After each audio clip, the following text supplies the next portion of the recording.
Hello there, everybody. For those folks who are tuning in on this wonderful Monday of the week, we are here now for Plains of Providence, a Quest RPG adventure campaign that is happening here on the Heroes Without Limits channel. I am Angela. I'm going to be your GM or your guide for this, and I have here most of my lovely players who are normally here. Unfortunately, Jace, our fantastic half-elf Farron, is unable to join us today due to some pain-related matters, so we're wishing them very well, and they will probably be back next week when we continue on things, unless for player comfort reasons or just health reasons or what have you, we need to take a break or what have you, as we are likely to do that just for the comfort and safety of our players, because we want to prioritize player well-being as best we can.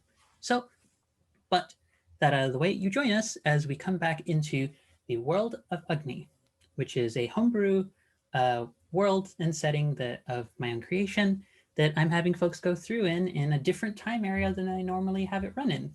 So folks are getting to experience a whole historical sort of time period in this world that I have spent, looks at time, 2 years working on at this point, which is really weird. I didn't think I've ever put this much time into one thing, but here we are, everyone. Lovely to have folks already interacting with chat. Hello there. And gonna go around real quick before I do the recap. Just folks, quickly shout out just who you are, who you're playing, and pronouns. I'm Angela. As I said before, I'm the guide. I use she, her pronouns. So whoever would like to take the initiative. Sure. Oh, go. It's okay. Go. Okay. I'll go. We said sure at the same time. That was good. We are professionals. We are. You know what? Just fake it till you make it. You got it. Hi, it's me, your friend Inez. She, her pronouns, and I'm here to play for you How or Howdian, the fighter, big buff elf, who also uses she, her pronouns. And yeah, let's smash some things. Let's go. House smash. Hell yeah. Hi guys. I am Jan, pronouns she, her. I will be playing the lovely naturalist Serena of the same pronouns she, her. Your friendly local forest swamp friend with a strange tendency for sass, which will land everyone in trouble. Already has. Already has. Will and has. It's right. The sasses of things that were, things that are, and surely of things that will ensue because of it. Oh, of course. I've already sassed like 3 future wives. Only 3 at this point. We're gonna keep a tally. Or to our last player. Hi, I'm Gabriel. I go by air or they them. I am playing Nimian Isla, who also goes by Nim. They use they them. I'm the character who already got themselves in trouble and have absolutely no idea how to stay out of trouble. Just like tries to do the right thing, or at least the non-confrontational thing. Somehow is now already end up in a new thing. Huh. Yeah. To be fair, at least you weren't the one who was like, what the fuck? In the mid, like right in front of like 2 evil people. You know what? Fair. This is while Farron is gone, we rag on them. I mean, honestly, Farron, I think, has been one of the most responsible people. Yeah, like which is we share a brain cell and we don't share it well. Considering their I don't know, confidence. I'm gonna put it that way. Excuse me. That's so much more generous than I would have put it. He said I was weak last time, so excuse me. Okay, let's not sass Farron too much. Yeah, on that note, is regarding last time. We love you, Chase. We hope you're feeling better next week and able to join us again. The party, to give a relatively quick recap for those who haven't been able to check my session recaps that I've posted in the Plains of Providence chat, actually. Took some time to give some hopefully not too overly detailed breakdowns of each of our 2 sessions that have happened so far. And so last session, the party began in a bit of a tense moment in confrontation, or at least in front of several emissaries of various planes who have come to the northern region and overall main locale of Chantico in order to try and sort out and stem the what seemed to be arguments that were about to happen amongst all of them, given the previous encounter the party had with some rather rambunctious and on the loose denizens of each of their respective planes. Now, manners were attempted, comments were made, and sass was held back to the appropriate amount of degree as to allow the party to have the opportunity to speak more with the emissaries in a hopefully more calm format the following day.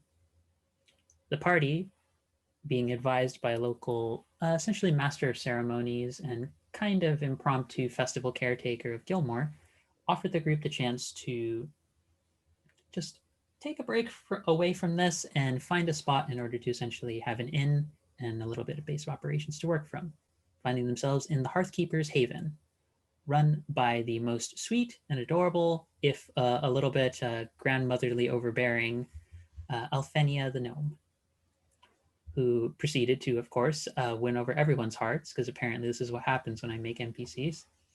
And She's so prompted, cute. she's based off a lot of people who are that exact same vibe in real life. But with that being the case, the party took some time to indulge in some rather delicious food and breakfast and high noon sort of meal, while discussing the day's events a little bit and starting to figure out what they wanted to do next, or at least how to best deal with the meeting with all of the emissaries the following day, when who should arrive but another emissary from a far-off plane of the astral sea, known as Cosma. Cosma, having seen the party's actions to deal with the terrifying creatures that they had in the first session, decided to ask the party to look more closely into these events, which the party had already planned to do anyways, just to see what had gone on and what possible creatures could have been involved with this. And even through Jace's bold, charismatic proposition and question, decided to also offer rewards to the party should they be able to find more information about the situation.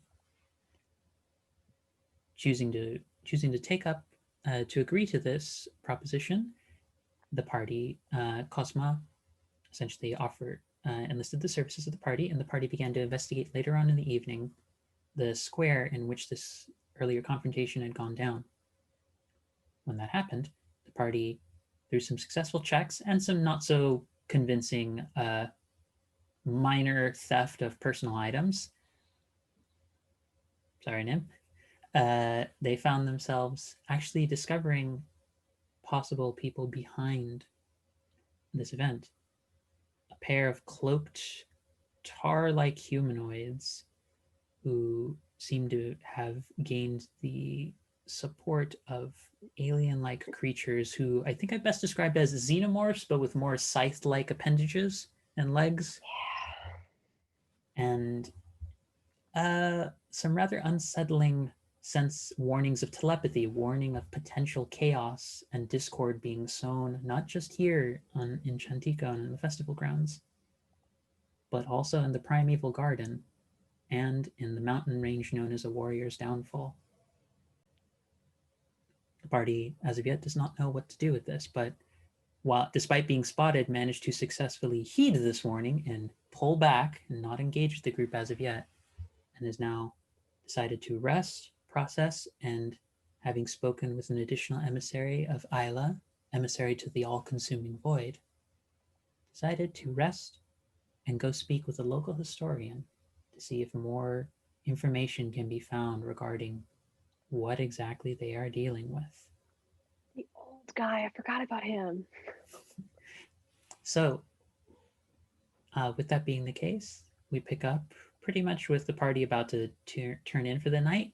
As a note, because I have not been good about this the past 2 sessions, I will say from the top of this session, likely content materials that might come up throughout the session, passing references to spiders, snakes, very passingly. Try not to bring those up as much as I can. Just mentions of potential self-harm and things of that sort, or at least implications of that, and a lot of potentially frank depictions of aspects of old age and such. So those are some things that I just wanted to, off the top of my head, just note. And cosmic horror, but hopefully with far less ableism, as I've tried very hard to remove that from the usual writing scheme and designing of that. But giving folks a warning from the top of the session to our, not just our players, but our viewers. So if at any time someone watching this needs to take space away from that, by all means do so. I'm going to try and do better about that going forward. But we picked up in the evening with our party members, one Nim just cozily in a bed in the inn, and the rest of the party currently chilling out outside on the rooftop, I think was the last Oh no, decision. that was how. It was me. Oh, wait, that was how. going Sorry. inside. Because, well, when you all mentioned that you're going to sleep outside, there's sort of a little bit of a trepidation on her face, and she's like, "No, I'll stay inside. Thank you." Hal gets the brain cell tonight. Yep. More like the good sense or tact. Yeah, yeah. But you know Probably what? a better way of phrasing Okay, it. so we're all sleeping on the roof because we're paranoid as shit, right? That's the Pretty much. And also it's just like for Serena, it's just she prefers sleeping outside. It's closer to nature.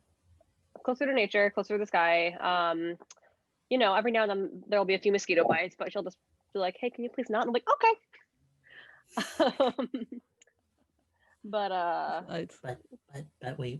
But this is just what we do. We need fine, a snack, but go find someone else to chomp on. Thanks. You're a really tasty snack. Just flies away. I'm glad that landed. It's a joke. Well, the mosquitoes landed too. Oh my. We're in good spirits today, everyone.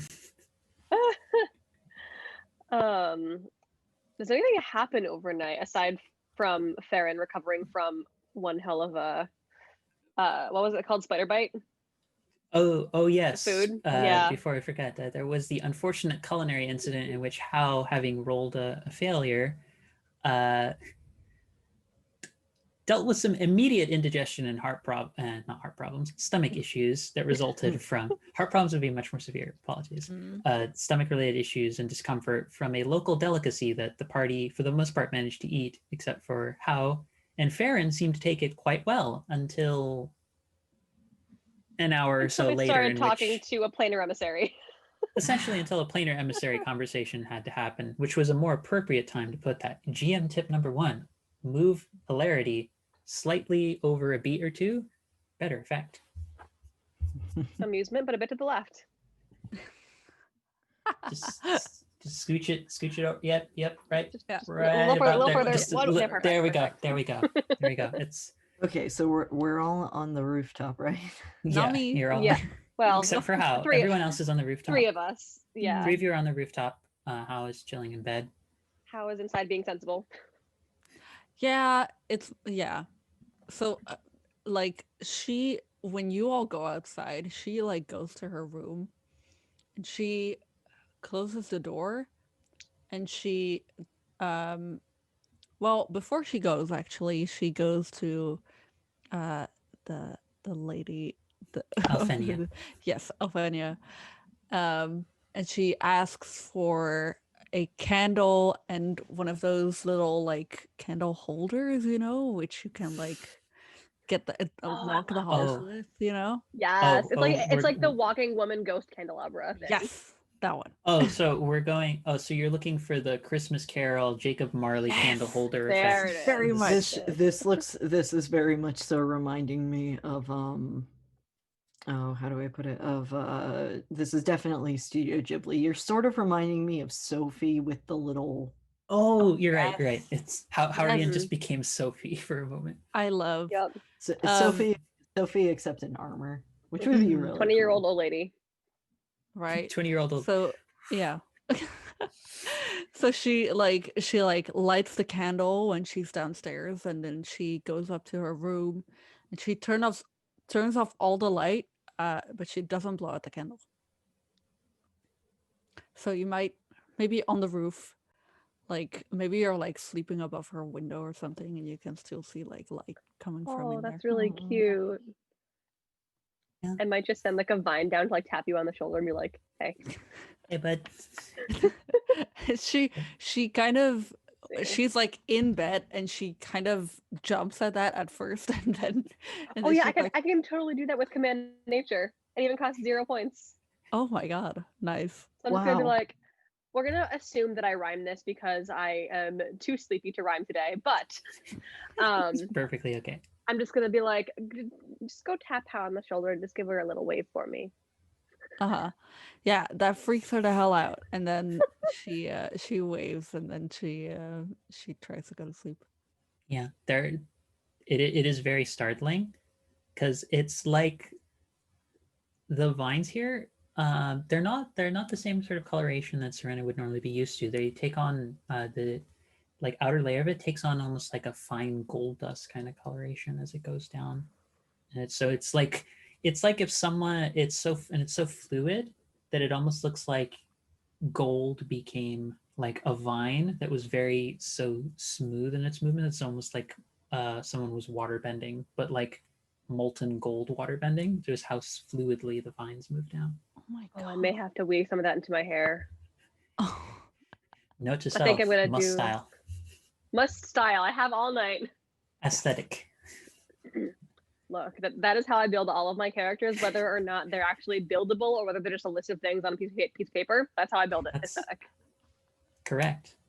But to answer your question, nothing in particular really happens throughout the evening. You do see there's an occasional person like in the rooms above. You do see Alfania occasionally step out to the front of the inn and like go to tend to someone who's just sort of like full on like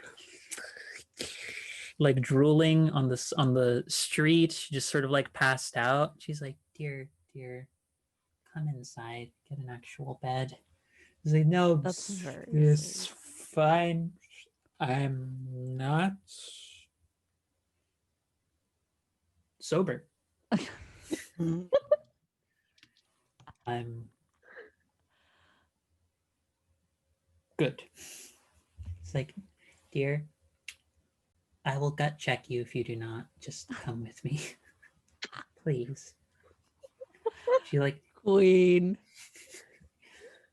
she just like God. hands what appears to be this very stubborn looking elven individual, like very thin and lanky, and it looks like the kind of person who was like, I can drink a lot, has one drink, Oh immediately god, like they're lightweight. hungover. Did you Oh, just me. describe me? Just Hello. me. Yes, but carries on. And but you don't really see like too much activity. There's maybe a couple occasional folks going by. You see there looks like there's a trio. There's a like orcish looking individual, a small goblin, and what looks like a very stocky kind of elf between the three of them, and all of them are just sort of walking down the street holding hands, just very happily with each other. You see a pair of very ambiguous looking bird folk, one who looks a little bit more like a condor and the other one who looks more like a bald eagle, and they're both just like holding hands and just like but resting against one another's like wings and just carrying down the street, but kind of diagonally walking down the street. Like they look like they're trying to go walk forward, but they're just every now and then the claws just go in a different direction. But Oops. Oh no. This is a city full of love, and I love it. I love it so much. I love it. It's so fun. I'm And just now gonna enjoy must the and sight now because this is must very do a- different. but yeah, no, it's for the most part like you, and it looks like if anyone at any point looks like they're getting to a point of being kind of like more like trying to cause more noise, even you do see one of the like remaining essentially transit half arachnid, half humanoid individuals just come by and just be like, we can get you home. You don't need to cause anything. Like, do you need transportation? Like, come on, get on. And like get on their or lower spider arachnid halves and just help carry them home to different spots when need be.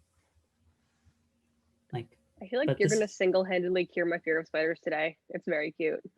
it's don't give me that much power. But carries forward. Nothing too much else in the night. You are able, if there's nothing else you want to talk about, then pretty much the night passes with that incident. I probably just want to like chat with what's her name? Nim. I Dem. definitely combined your name and your name. I just want to chat with Nim, get their story, get their, I want to bond.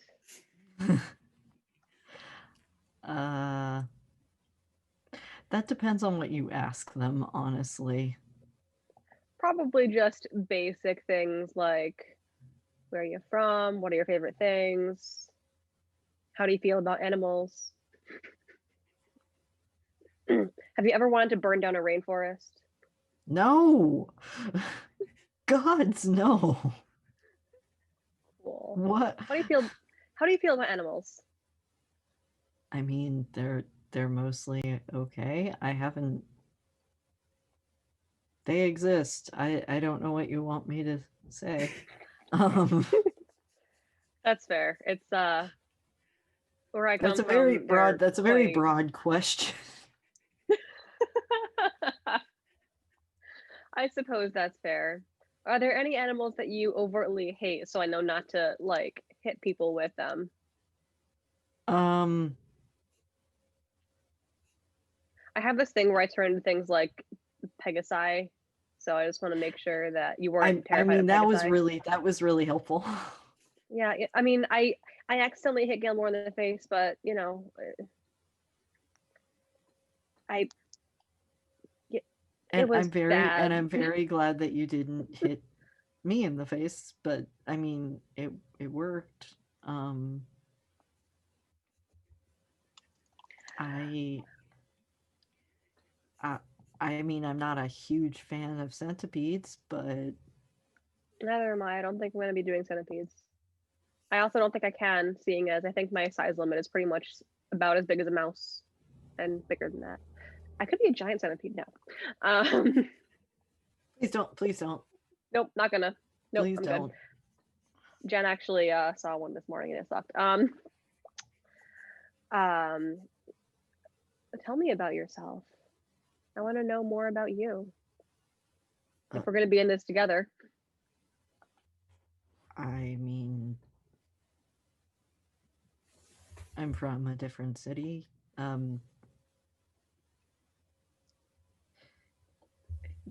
I just kind of came here because work wasn't great. I know how that I feels. didn't actually plan to get caught up in this. Like this was sort of the kind of thing I was going to avoid. But to be fair, this is sort of the kind of thing I was going to be avoiding. Except this is just massive. I feel like I kind of massively messed up this time as opposed to just like messing up normal. I mean, I guess nobody's dead yet. I don't think any one of us messed up. From what Farron said, it sounds like someone was very determined to mess us up and we just got caught up in it. Yeah, I mean, I guess I come from the city of First Flame. It's a little ways from here, but I think they kind of have an argument with Chantico over like who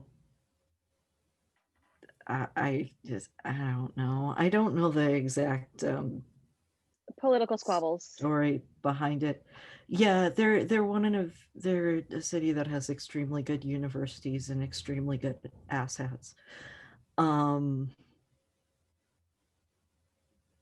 I mean, that's kind of why I like in other languages, it's usually referred to as backfire. Because if you keep saying the city of first flame, it kind of gets annoying. But technically, it's previous fire. But that didn't sound The as first good. fire, Also, right? Fire, yeah, the fire from back before, which yeah. kind of turned. Got it. Etymology is fun, you know. I mean, I find it hilarious because a lot of people there were just plain out jerks. It At least happens. those that I worked for. I, Decide to get out. I just kind of messed up a bit, and I don't.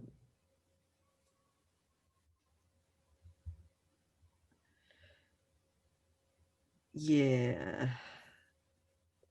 Everyone messes up sometimes. The important thing is to learn and grow from it.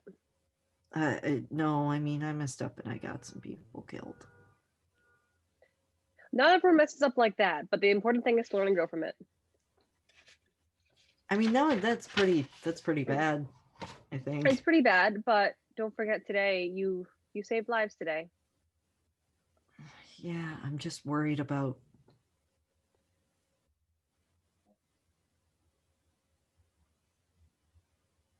those entities weren't the same as us, but that doesn't mean that I really want to. I mean, to be fair, self-defense is self-defense, but I just worry about them too. I don't know what caused them to go crazy. I Or suppose the answer is out in that pink fire over there. But that's certainly a something for the four of us to tackle, since, to be very honest, I don't think the two of us alone are going to be much effective. The other two are the brawny types. We're just we're the what's the word Jen can't magic-y types. I'm not. Well, I mean, it kind of just lifts up hammer and be like, I was a stonemason. You think you can turn them all to stone? I actually think I can do That's that. not what that. That's not Oh, what I that can means. do that. I can do that. Cool. Wait, you could what? I can turn someone to stone. Okay, I don't do things as fancy as that. No, I'm just worried how it got really hurt and if it spooked Farron. Well, I mean, they're an extremely good shot. I don't know what would spook them that much. I mean, as much as we probably shouldn't tell Farron that they're an extremely good shot and very helpful. they mentioned They something are. about the primeval the primeval garden being threatened, which, if I remember correctly, both of us are from, so I would not be surprised if it hit them and myself a bit differently, as I'm sure it would if they'd said that they were going to descend on backfire. Depends on who they're going after. Well, it seems that the four of us are entangled in this now, so all we can do is go through it. But first, go to sleep, because I don't want to fight when I'm tired tomorrow. Yeah, that's not great. As much as Try I not to can heal dwell. people, I can't do it in the middle of a fight. Try not to dwell too much on past mistakes. They may have been quite impactful, but what we're doing now is impactful too. Yeah, we should get some sleep. Nighty night. Good night.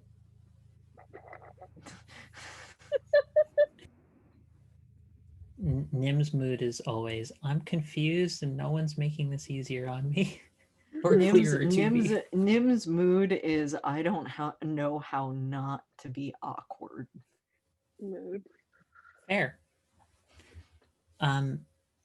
Nim, as you fall asleep, there's just this moment in the midst of dreams where you see a small sort of warm brown-skinned individual, probably about the same size as you, or roughly the size of like a halfling, who, like, it seems like you're watching a scene of yourself playing out all the events that happened. You see a tide coming in, and you see homes being destroyed. When the GM says there's this thing in your dreams, that's never a good sign. But there's also, you watch, the homes are destroyed, the tide takes care of it. But you also see this individual like walk along the sands and the beaches that are nearby. And she almost seems like she has like little like bit like she's carrying something. It looks I think it's called like a it's not a cornucopia, I think, or maybe it is a cornucopia, the kinds of things that hold, like when you depict like Thanksgiving Day kind of like stuff that holds all Yeah, the like that's a fruits and everything. It's a yeah, that's a cornucopia. cornucopia. Yeah, okay. I did find the right word. Haha.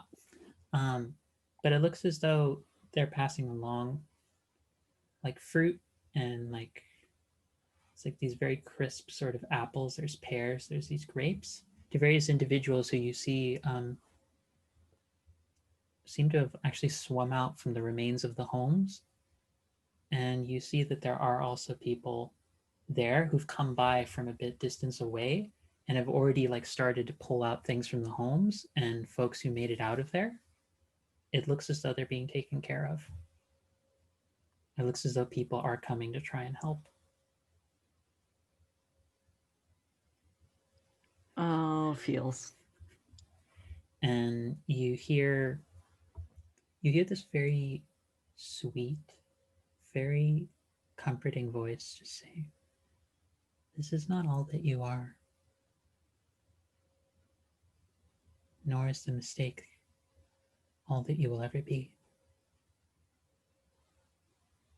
And it's all very, very quick, but the dream sort of just fades very quickly. But this individual, this like halfling, very short individual, is just sort of smiling, like knowing, like it's that look of like someone who's like if you've just gotten over telling someone, inventing about a whole bunch of things, when someone is sitting there taking it in sincerely with you and wanting to hold space for whatever you've had to say. She has that kind of like sad but also comforting smile. Oh, I want to give her a hug. How? Audian. Yes. Hello. In your dream, you see a figure, beautiful crown of red crystals that look almost like they burn with an intensity of heat and flame that you recognize as you've only ever seen that kind of intensity among the giant kin that you lived with. That kind of deep, beautiful, almost at times blood red, and then becoming a flame of red and then orange. And there's an individual there, somewhat feminine in form, incredibly stacked, built body, very fit, more professional athlete than like bodybuilder kind of type, but just sort of standing there very patiently and kind of like just acknowledging your presence. Like you see yourself fully in armored, and like the armor's been decked to all hell, and a lot of your weapons have been ruined, but you're still standing, and there's a beast in front of you. It's like,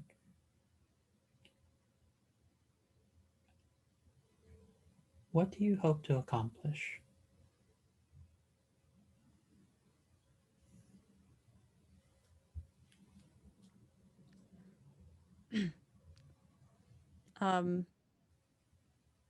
Do I feel exhausted at all?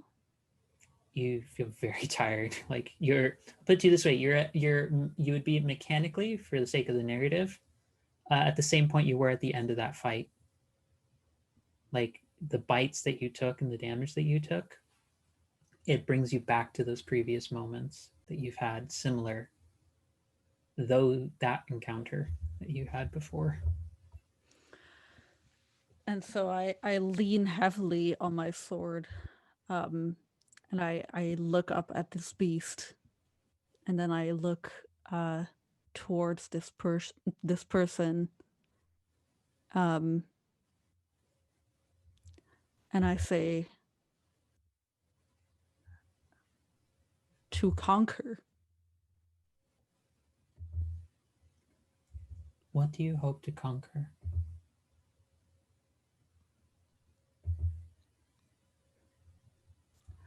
And then I pick up my sword and I say, this beast, but most of all, the safety of my people.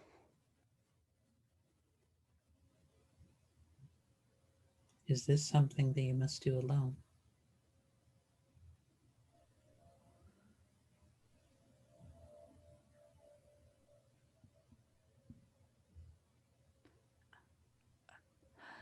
I don't I don't know.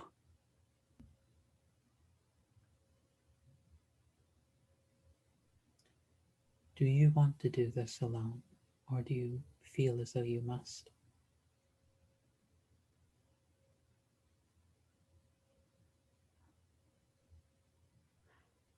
I don't want to, but I feel like I must. Why?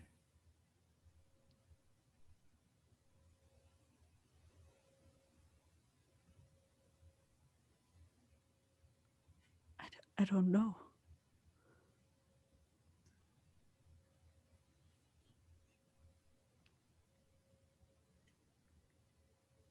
She kind of slacks her weapon, as if she's deeply in thought and just she doesn't know, and she she loses grip on the sword and it just kind of clatters to the ground.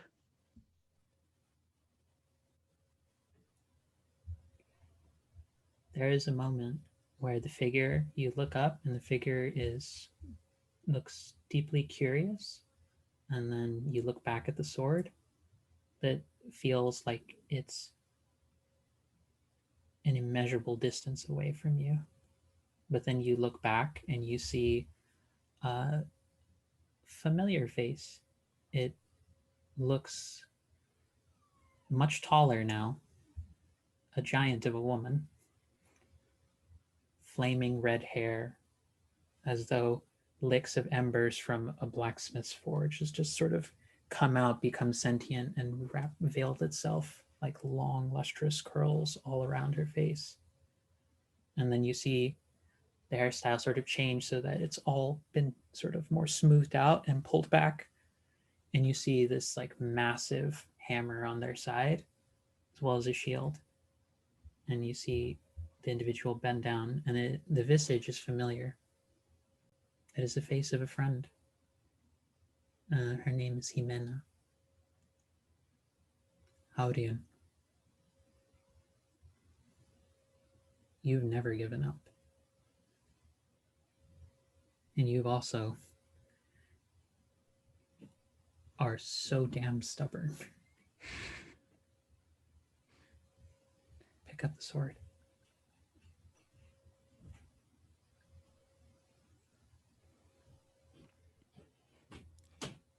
Thank you. She goes to reach for the sword. I'd like you to roll me a d20. God.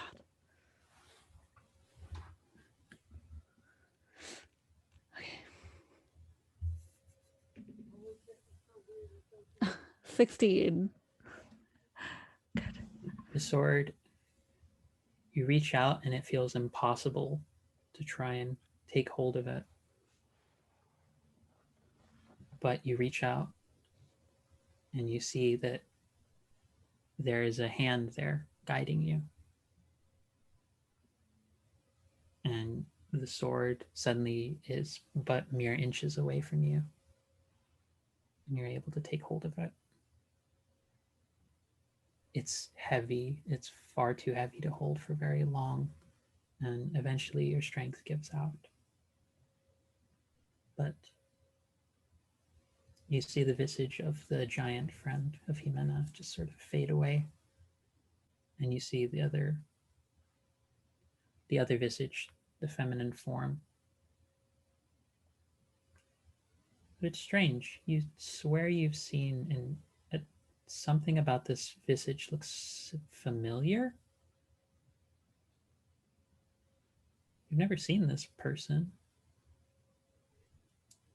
And then something about the way that they move, and they sort of stand back and they say, strength will come in time, whether by your own will or with others. But do not feel as though you must do this alone. Howdy.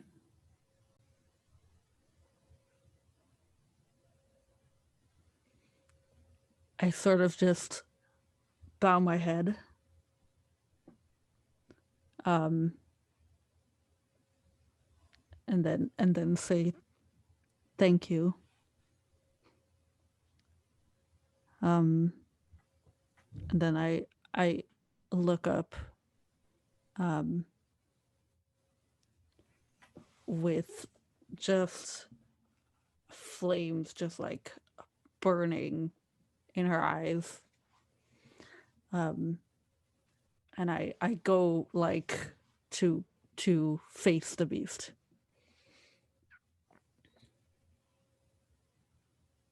You go to charge.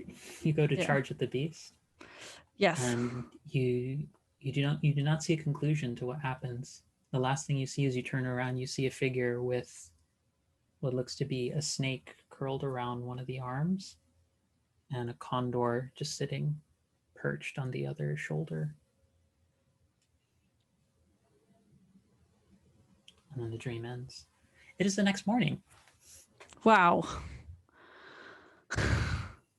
Okay. Key session, everybody. Okay. I think you're muted, Gabriel, by the way. Mm-hmm. This is a note.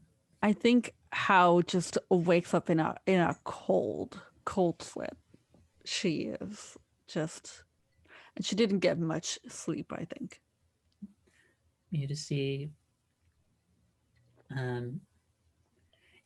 as you go to your room, there it looks as though there's a tray of food that's been set on the outside of the door, and you see a tiny little note. It's like the script is very untidy.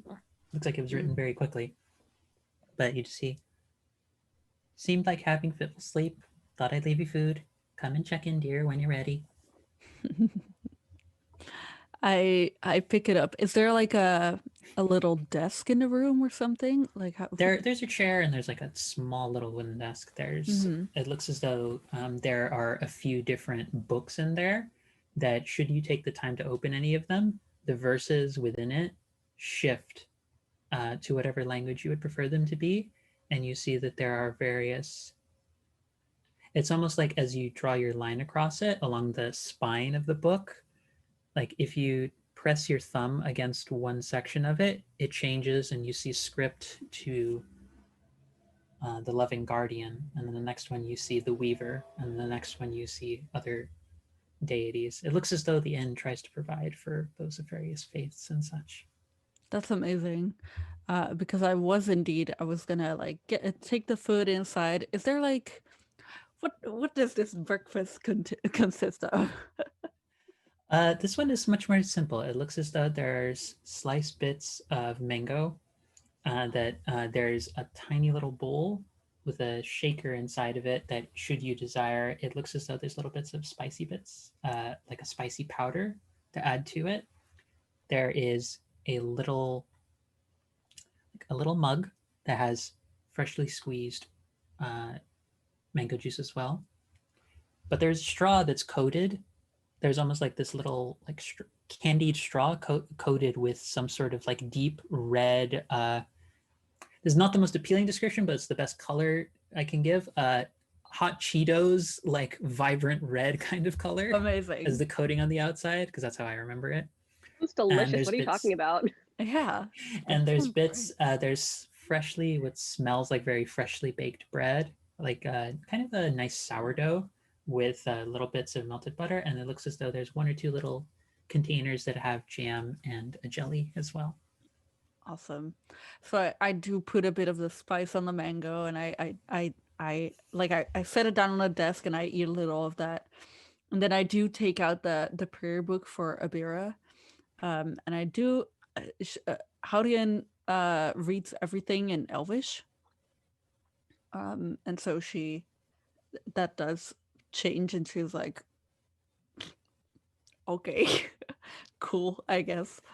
And then she does do a prayer, and she does like morning training. She does like a couple push-up and a couple squats and whatever. And then she eats a little more of the breakfast and then decides to take the rest of it downstairs and wait for the others. Yeah, there's a much more full breakfast, similar kinds of things. It looks as though there's a few rolled up in the kinds of flatbreads that you had experienced in the previous meal from the day before. There's more flatbreads that have rolled up mixtures of what looks like shredded bits of meat with little bits of garlic and onion that have been cooked into it with little bits of rice. There looks as though you can smell a pot of beans that's currently cooking in the kitchen. It looks, and then you get closer and you see that there's 2 different pots of them that are currently going. One looks like it's a deep, heavy black set of beans, and the other one is a little bit more of like, I'm trying to remember what the color for, how do you describe the color for pinto beans? Because I don't actually Like know what the Spanish? Yeah, like something like that. But Interesting. you see there's a spread that's there, and you see there's a couple of different juices as well. Okay. But Also slightly the color of like coffee. My coffee anyway, not black coffee. Hello there, Kupo. Yes, you came at the appropriate time in the chat. This is breakfast for the group. They're enjoying freshly squeezed juices, some nice various flatbreads. It's tortillas, but flatbreads sort of fits a more general purpose. Are there parfaits? No, there are no parfaits. There's more. Hey, thanks for hosting us, Kupo. Much appreciated. Well, But thank you. but you're having that experience. You're basically having a machaca equivalent for anyone who knows what that is. But she's just sort of sitting there, and she's like, I hope you're all well. I've tried to do my best to make sure that there's a couple of different things you can enjoy. If you want something a little bit more heavy, I can see what I can do about that. If you want something a little bit lighter, or something to help deal with any sort of stomach aches, if you have a bit of a weak stomach, I can deal with that. But I'll be in the kitchen, dears. I have to go work on a couple of things myself. Yeah, the whole party is Lovely. able to convene in the Thank- main room. Just like to thank her for breakfast because wow, what a spread. Mm-hmm. For sure. I thank her as well. And when you two come in, you do see that How is kind of just like big like bags under her eyes and just like looking very, very tired. Rough night. I would have expected you to get better sleep than we did. She does kind of laugh at that, and then goes, "Yeah, I mean, yeah, I didn't get much sleep. I had some things to think about, so yeah." Oh, I'm sorry. It's- Well, I it's hope that alright. tonight will be better. Yeah, me too. It will be. You know what? It will be. We're gonna make it like that. Exactly. We are going to make tonight better. Yes. Yes. So, did you guys sleep all right? Anything Oh, happen out there, or? I slept like I'm a good. damn baby. Good. Awesome. I mean, after breakfast, look for this old guy, this dude, the elf. He's an elf. Oh, that's right. We I'm were excited. gonna do council meeting today after finding the old guy. What was his Yes. name? I can't remember because That's Jen forgot to bring up the Google Doc. The name is I will put it in the chat so folks have it, the proper Bless. spelling of it, but I will say it out loud as well for the benefits of folks as well. The name in full is Tellerus Remera. That's right. I got it. Tellerus Rimera. Yes, Okay. it Oh, is. that's right. It is. 900-year-old elf. Yep, it is. It is a name derived from full lore outside of game disclosure. It is a name derived from the original. I think is in. I forget if it was a stone tablet or an archaeological finding, and somewhere in I think it was Yucatan in Mexico, studying a lot of particular. I think it was Mayan and Aztec sort of languages and such. So his name comes from that because he's a very decorated historian. Amazing. Awesome. All right. So Do we have his address? You I do think have an the void Alphenia. gave us his address, which is not a sentence I actually thought I'd be saying. Oh my goodness. So the void gave us this historian's address. Yep. Okay. Yes. Thank you, the void. Thank you, Void. You do see that she gets a little more. How gets a little more excited when she realizes that this man is an elf, and she's like, "I'm very excited to see an elf again. I've been traveling for some time to get here, so I've been missing my people." I'm sure it'll be nice to have a little chunk of at least someone that reminds you of home. Yes, yes, very much. I mean, different ancestries doesn't necessarily mean. Never mind. Let's. No philosophical discussion. Let's just go. Are we able to drag Farron along, or is Farron just like, no, I'm gonna go hang out with Gilmore? So you do see that actually there was a note left behind for Serena and House that written by Farron that basically just says, going to go investigate on my own real quick. We'll promise to return to the inn later. Not trying to leave you all out, just I think my eyes will find things a little bit more, a little bit better on my own. Not leaving you. I swear, I can't leave. I definitely can't leave Hal alone. I'll be gone. I'll be back soon. Definitely thought they were just gonna have. I definitely thought they were just gonna have like after effects of Spider-Bite all day. Yeah, just in bed, like. Well, I this hope. Is we don't know. This could just be an excuse for why. Ooh. Ooh. Well, either way, I hope they're staying safe. In the meantime, we can go talk to Tellerus, and see what he can tell us about the chaos demons. Yes, about all the things that The chaos emeralds. Not the chaos emeralds. Oh, I made it bad. Hi guys. Be careful. Otherwise, if you let them succeed, they will obtain chaos control. Oh no. Isn't that an oxymoron? All right, and either way, let's just go ask. Sonic memery aside. Sonic memery. It's no use. Yeah, I mean, we're rolling around at the speed of sound, you know. I could turn into a hedge now. Curiously, Serena's next battle form is a giant very blue hedgehog. Oh my god! Just rolls around. And it just goes. Don't tempt me to immediately want to put a combat right now just for the purpose of seeing a blue hedgehog. Do it. Do it. You won't. Do it.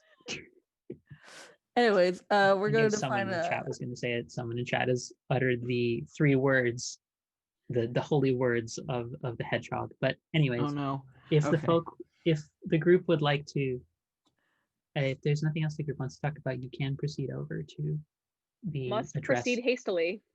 Yep. So you move over to one of the older quadrants. This seems to be more based around some of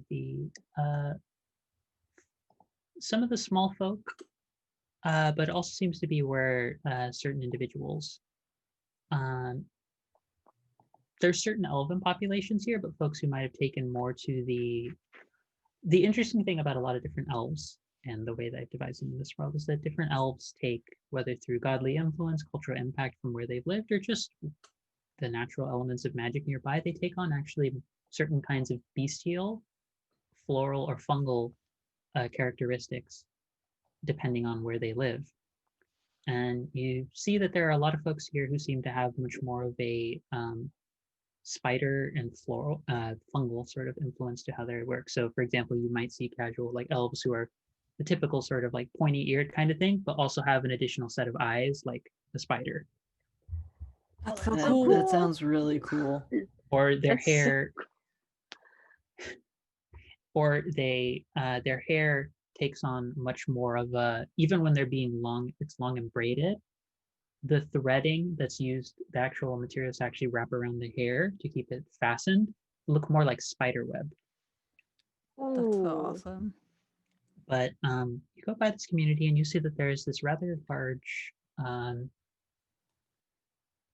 probably best way to describe it is kind of like a community center that looks as though there is a very kindly orcish individual at there's not really like a front desk, but there's like a front sort of waiting area. And you see, let me pull up the NPC doc because I have a bunch of names here that I don't remember. Yeah, let's go with that one. Oh, I did remember the right name. You see this orcish individual comes up. Why, hello there. What brings such wonderful individuals to us today? Are you here? Are you recovering from anything? Do you need support from any of the festivities or imbibement the previous day? I'll come back to you on that. But that's not the main reason why we're here. We're here for Teleris. Ah, Telris, yes. Teler. he I'm so doesn't sorry. always, he doesn't get as much company anymore. Not as many of the younger residents of the region like to stop by as much. He used to get much more company, but in the past few years he's had a little bit less. Oh, I'm certain he would be happy to have some company and some folks to talk to. I think so. Give me a moment while I check in with his caregiver to see if he is in a state to talk with people today. Yes. All right. And I'll awkwardly turn around to my other two companions and just like, Cool. Yeah, and as Yep, you're yep. waiting around, you do see that this larger, this front sort of area, you're able to see down the hallways, and you're able to see from even this distance various other rooms, and are able to overhear conversations happening. The kind of vibe to associate with this is, think at a glance, almost like retirement home, mixed sort of with like physical therapy, rehabilitation sort of center. But there's a lot of you overhear a lot of different conversations. You see some folks who are much older. So you see, like, for example, more dwarvenish kind of individuals with super long beards across with various genders, but the beards have started to dim in color and take on more like peppery and salt and gray sort of tone, salt and pepper tones, graying of the beards, but they're very long and very well maintained, even though the individuals with the way that their wrinkles are probably got to be at least like 350 years old, like comparison wise. You see, though, with a lot of the older individuals, that there are also some folks who are about, because the party is pretty young overall. No one's really played an older character.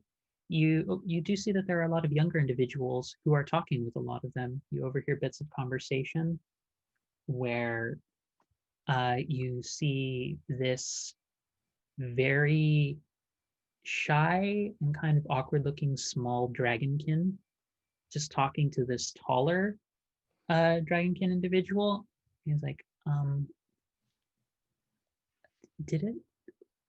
Do you have advice on some of the days that are worse for pain? He's like, what's that? It's like pain. It's like, oh, here, you don't need to be ashamed of all of that.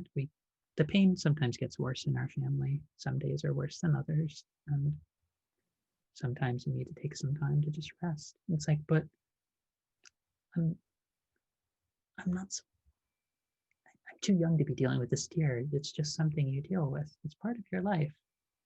You just need to take time to accept that. It's like, but I don't want to accept it. It's like, I know, I also didn't want to accept it either. It's quite terrible some days. But you get to do things like this. And then you hear several bits of cracking as the individual just rolls their hand around. Like, you get to learn new tricks like this. And it's like, it sounds kind of painful with the way he's moved it around. He's like, no, things dislocate. You pop them back in. You talk to friends who have imbibement or support or help. Life carries on, dear. And this like very shy, awkward little like dragonkin folk is like, can I talk to you more some other week? Of course, I would love company. I would appreciate. You don't need an excuse to come talk to your grandfather, you know that. It's like, I know. And my mom just kind of wanted me to be strong through stuff. I know she has a good head on her shoulder. Her heart's in the right place. She also doesn't know what it's like to have this. So trust your grandfather knows something. And this is so many feels. So you hear that conversation. You see a little bit of ways, kind of like the posts that are often depicted in film for like doing the actual physical therapy to like get movement back. And you overhear kind of not an argument, but like two people like raised voices. The caregiver, who appears to be this very harried looking, very tall goblin, like mixed between like very tall dragonkin and goblin individual in terms of features, just being like, ma'am, you really should trust our opinions about all these things. And you see they're talking to this very sweet, older looking, like dark-skinned elven individual. It's like, Loretta, I was a nurse for 80 years before you were even born. I know what I'm talking about in my own pain. It's like, okay, point taken, you're right. I should probably listen to you a little bit more about your own things you're dealing with. I'm sorry.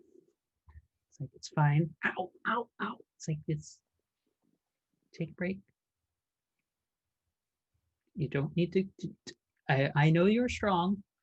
You don't need to prove that every day. All the time. And argue with me about everything. And you see them slowly like moving back. It's like, I do when I'm right. It's like, I would like to go sit down now. It's like, I figured you might. Nim just sitting there with their fingerless gloves and just kind of doing this, making crackling noises. Yeah, but you see a lot of that, and you also see, again, it's a lot of varying ages, and the last other conversation that you hear is someone, looks like a pair of, let's go with, it looks like, yeah, flamingo bird folk, a pair of them, one much older and one much younger, and the older one, the pink and their feathering is much more duller than the other ones, and they're talking, you know, everything saying, but are you certain you wouldn't be more comfortable if you had another one of those blankets that I have? That's like, I mean, I've been trying to get my mom to let me have it, but well, she thinks it'd be too expensive, and she's probably right. It costs a lot for those kinds of things. So it's like, well, nonsense. We can just talk to one of the caregivers to just replace one of mine. Well, what do you mean replace one of yours? Well, I'm giving you mine. It's like, but Oh, isn't this an heirloom in the family? Yes, and you're part of the family. This is why I'm giving it to you. It's like, but oh, okay. Are you sure? It's like, yes, dear. It's weighted. It's designed specifically for pain. You see this kind of very bulky, there's almost like a beaded sort of effect throughout it of like spider web and such. That's just been sewn very tightly, but there's little like threads and like almost like little like small orbs sewn into the whole of the material, so that when it actually presses down, you see when the older of the flamingo bird folk presses down on it, it spreads out, and there's this very faint little pulse of energy that happens. It's like, thanks. It's like, I know you're sheepish about doing anything, about getting anything, and I know you're dealing with a lot. Take it. Thanks. Just kind of, and is like awkwardly standing on like just one leg in the way that like flamingos can do. And it's just kind of like rocking back and forth on the one leg. very cute. Oh, my heart.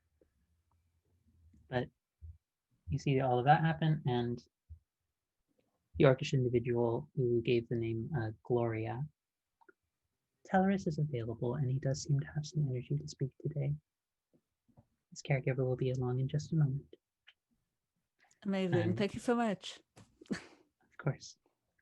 But you see, just a minute later, this very squat, like very short, like even for a goblin, very big pointed ears, very nice like robe of like white with a little hood, and it looks as though they seem to have various little like tinctures and bottles like in a little belt all around their waist, and they are just like writing down a couple of notes. And you see, okay, and they're just passing by each of the rooms. Make sure you adjust. Have they wandered off again? No. Of course they wander off. That happens every now and then. Is this your first week? It's your first week, I'm assuming. Don't worry. You get used to it. Don't startle them. Let them have their time. It's more alarming if you try and force people into do it. No, please, Mrs. Henderson, don't. You're good. Oh, Henderson. You're fine. Damn, Henderson. Henderson, no. Henderson, what if I told you about arguing with the patients? But it's like, but I've done the training and I know what's going on. Yes, and they also can tell you what's happening. Listen to them. Damn it. My apologies. It's been a bit of a hectic day, but I trust you are the three who have come to speak with Tellerus. Yes. Yes. Fantastic. My name is Adana. Hello. I am one of the head caregivers and caretakers here for this, community home and center for the whole of Chantico. Amazing. Awesome to meet you. My name is Haurian. This is Jen or Serena. This is Serena. And over here we have Nim. I point out my friends. Fantastic. I like incline my head, just like hello. Pleasure. Nim just does a really nervous wave. You see there's a moment where they, pardon, because I think, yeah, did I say they? No, wait, I said they for the other one. Fuck, this one's also they. Because I'm God and I can do that. Exactly. My favorite phrase to be able to employ in games. Yeah. They sort of turn to look at you, Nim, and they catch sight of the ears, and they're like, they utter a few words in Goblin. And like, it's very much like, Kin?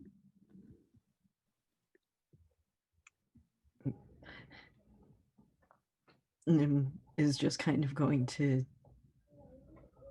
Nim is going to respond with, Kin. I haven't spoken this in a while. Always time and opportunity to speak more. Says that all very rapidly and very excitedly in Goblin, and then switches back to a tongue that more of you understand. Let's be on our way. Be mindful. Teleris can be quite enthusiastic and occasionally overexert himself when talking. So please be mindful of this when talking with him. And you see going by, there's various rooms where there are people who are like, you see there's like an outside area where folks are in the middle of, it looks as though even amongst some of the oldest individuals, there's still like friendly combat that happens every now and then, where you see folks who have various like limbs of different kinds of prosthetics and such, or folks who just have various scars or like wrinkles in various different places. Like the folks who are most heavily involved in the combat seem to be some of the oldest individuals. And it's like, I've been through 3 conflicts. I have never lost anything in my life. You lost 3 fights last week. Oh! Like, who was that? Ooh. Who was that? It's like, I didn't say anything. It's like, get him, Grandma. Yeah, get him, Grandma. And it's like, see, there's like smaller kids and then also like more teenage age range where like there'll be this lull and then there'll be like intensity in folks. And then you'll see a couple caregivers come out and be like, is everyone fine?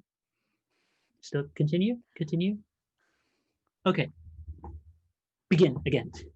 Just let it go on. Amazing. Oh my gosh. Nurse is just sitting there being like, are they okay? Okay, they're good. Just let them work it out. It'll be fine. It'll be fun. It's like, but what if they get seriously hurt? We know what they can do. We have magic. It's fine. See, one or two of them is just a lot. One or two of them just effectively just taking a coffee break about it. And they're just like, it'll be fine. This is my break. Amazing. Incredible. But all right, so Teleris? Yes. Okay, and I did get his name right. Their name right. There. His name right. This is right. But okay. You walk down to the end of the one of the long hallways in the building, and you come upon a very humble room. There is a relatively humble room, except for one in one regard. The one regard I'll get to in about a moment. There is a small wooden desk that looks as though it has some various pieces of writing scattered all across it. There's a bed that looks relatively about twin kind of size bed. It's not very big, but it looks as though it's perhaps even too big for the individual who you see sitting on the end of it. There is a small little like desk next to the bed that has a small lamp, like firelit lamp, but the lamp seems to have in front of it this tiny little altar where you see it's a depiction of a half arachnid lower half and a half humanoid form. The humanoid form very long, put almost into like braids, but it's silvery kind of hair, and then it turns into a gray and white, very much like the wispy kind of coloration that spider thread has. And the individual depicted in this little altar, it looks as though it's a small little place of respect and reverence. And you see sitting on the edge of the bed is very old, very, very old, dark-skinned elf. The ears with age have become more pointed, but these ones don't appear to be quite in the way that some elves typically depicted as having kind of like a point straight up. It's a little bit more like the point is indicated by how rounded the rest of the ears are. The face is wrinkled and crow's feet, but they seem heavily focused more around the edges of the lips and around higher parts of the cheekbones. The face is rounded with just the slightest bit of a point to it. The eyes are kind of like sea green kind of tone to them. And the cracks in the skin where the wrinkles happen, they look more like the patterns kind of like cobwebs or spider webs. And you see the individual is wearing robes, or at least a very comfortable sort of tunic and outfit with like a nice coat over it. The coat looks like at one point it might have been a very lustrous kind of black with maybe black, but more to the point of like purple, but it's kind of faded out to more of like a gray purple kind of tone. This looks as though it's seen a lot of heavy use. The individual is frail in physicality, but the body posture is very upright, very formal. And the individual seems to be in some small level of pain and discomfort to even be holding that formal sort of position, but seems to be like very inviting.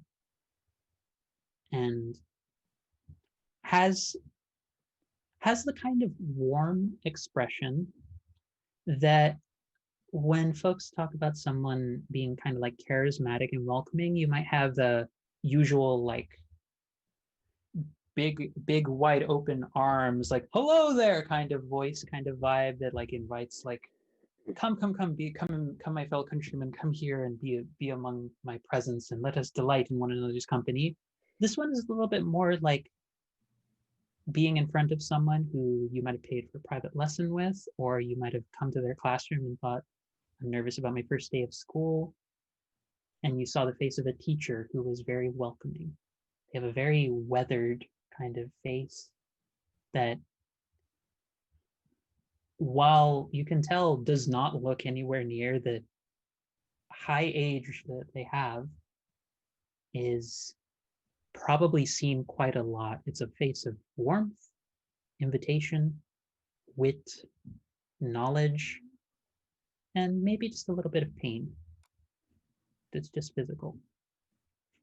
As you see them gripping occasionally the ends of their hands, just like doing this back and forth. It's almost like a small stim that's happening. And welcome. I have not had company in quite a long time. Or at least it feels quite long some days. Well, wherever you, good day. My name is Howdian. This is Serena, and this is Nim. Is there somewhere to sit down in here or no? There, you do see that Adana has pulled in a couple of like just more comfortable chairs, and you do see she's also brought an additional, what looks like a small like sewn and put together sort of pillow just to rest underneath him to help steady him a little bit. Awesome. I've been standing there and I'm like, can we sit here? Why, yes, of course. Please feel free to sit down. Amazing. Did you say it was Howdian, yes? Yes. Yes. Howdian, descended, I imagine, one of great beauty and or bravery, born of one through which the forest invokes its beauty and grace through times of great strife even. I believe I recall a few different texts of that name being spoken of at least 400 or 500 years ago. This is very true. Thank you. And I take a seat and I'm like, we were here for we had a bit of a question. There were some conflicts the other night in town with the festival and whatnot. there were some strange beasts and other kind of other planar entities, let's say this, that came and wreaked some havoc. And we were wondering if you knew more about these things. Well, it is a pleasure to have been considered for consultation.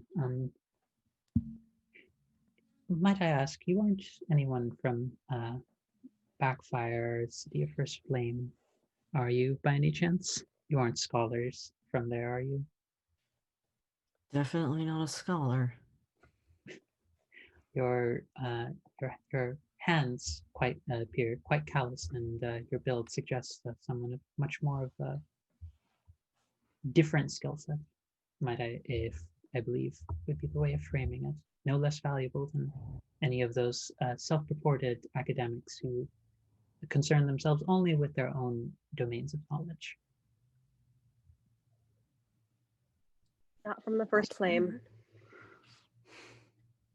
The garb you wear and great and the manner in which you conduct yourself does suggest something. Garden? Do I have that correct? Very insightful, yes. Although I don't know what less I would have expected from one with your experience. It's sometimes it's just paying attention. You would be surprised remarkably what paying attention to people and occasionally listening with no sense of wanting to just wait to respond will actually earn you in terms of the fields of knowledge. But, the world could learn a lot from you. Well, depending on who you speak to, it either already has or it's learned nothing from me. So it is a pleasure to make your acquaintance. As regards the creature possibilities, I am afraid that unfortunately, with the amount of knowledge that I have, that you might need to be a little bit more specific, as depending on which kindling you're referring to, there are quite a lot of things it could be, as this is not an uncommon thing to have happen during this time. Wait, so it's happened before in a different time? Well, let me put it to you this way. There are quite a lot of things it could be. Many of them very familiar and very common, or it could in fact be a few more rare things. Oh, we have drawings. We have sketches. Oh, I love sketches. Even if they're I assume inaccurate. I assume we would have brought Farron's sketch along with the one that I made. I assume competence on your part. Yeah. Bold of you. I'm learning to be wrong on this, to be comfortably wrong. I'm learning to be comfortably proven wrong in this regard. There we go. I produced the two sketches, the one of the smaller, the smaller one that I saw, and then the one of the actual, I think they were humanoids that Farron saw. I believe Farron mentioned that they spoke of inciting chaos. They already had yesterday. You may have heard of the incident that happened in the town square during the aerial performance. I had actually not been privy to some of these things, as I believe someone sort of leans in the turns the gaze. You see that there's, forgot to mention, has a pair of sort of like very half moon spectacles that look also like there's maybe a couple cracks and probably should have been replaced a while ago, but perhaps either by stubbornness or nostalgia and sentimental value have not been replaced. Turns to look at Adana, and Donna replies, "The last time that you heard about something quite chaotic happening around the region, you tried to go off on your own to look into it again." It's like, I've lived through quite a lot of things, if I'm being honest. Like, yes, you lived through quite a lot of things, and I've had to be the one to pull you out of some of those things. Oh dear. That is fair.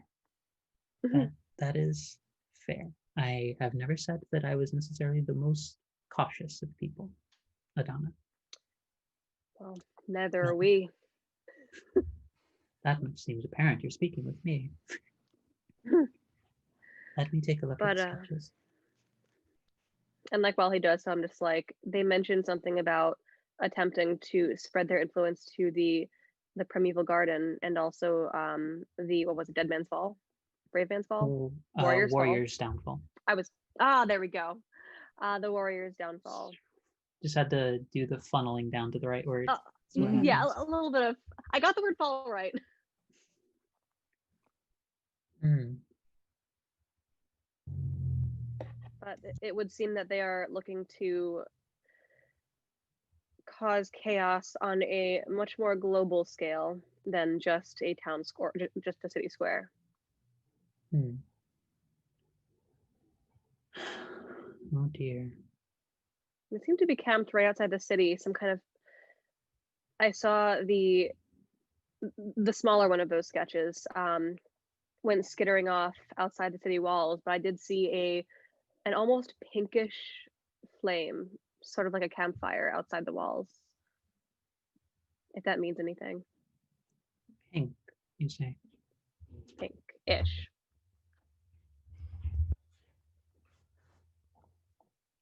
Give me but a moment. And you see him just go to the desk, pulls out from the drawer. See him, it looks as though it's a journal of some kind, or like a notebook that's really only about foot by foot. It's not very big. And then you see he opens it, and it's like a projected image emerges out of it of a much larger book, of one that's about like 4 foot by like 4 foot in terms He's of got like an size laid e-reader. out. Basically, it's it's a fantasy e-reader. Didn't mean that. I'm gonna take that. But He's you got see, a Kindle, y'all. he pulls it out, and you see him moving through it. 12s, 11s, 10s, 9s, 6, 9s. Nice. Goes through.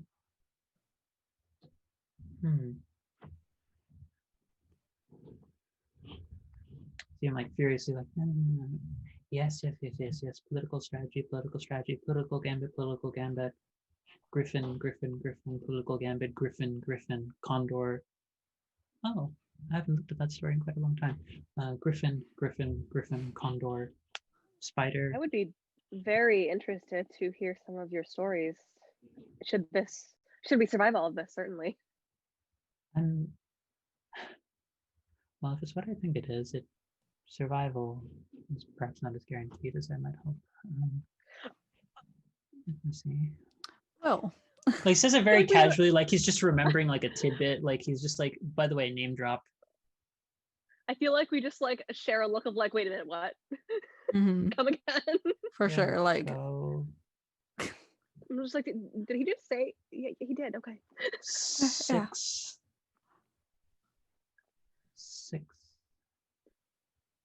42nd. I was gonna say if you said 6 one more time. Well, And just for that, what's the Hitchhiker's Guide? What's the secret to the universe 42. number again? Yeah, he goes to the 42. 42. Yeah. He goes to the 42nd entry. I thought I remembered that number, right? Mm-hmm. Oh dear. Curious. Why would they go there? They couldn't possibly.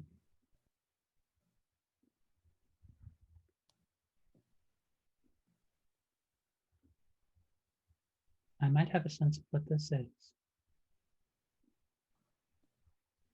I'm assuming it's not great. From your tone, I gather that none of us are going to enjoy what you're about to say. Well, it depends. If you're someone who is quite used to hearing about the morbid, macabre, and/or fantastical, then it would be perfectly fine. If you're not quite used to those sorts of things, it may cause some level of alarm. But I mean, like, I'm neighbors with the Land of the Fae. oh, Fae are far less chaotic than this. I've seen Sorry, many one more time? Here we go. Did you just say less chaotic? Yes, actually. Okay. Okay. More self-absorbed than chaotic, actually. And I,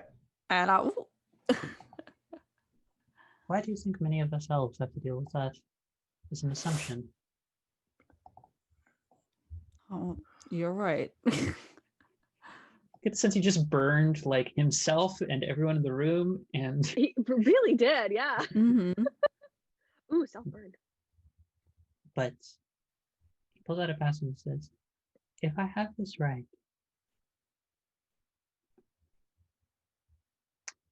I think this will require food and drink taken, How long is this story? potentially quite long, depending on if I can catch my breath." As you see, like he's been standing up for a bit, and it seems as though like he, for all intents and purposes, he seems very easily capable to just walk around. But you see, like he discloses,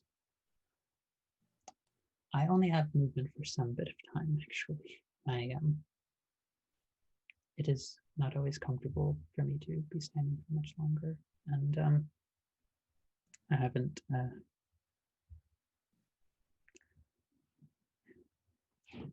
I will need to sit down. That is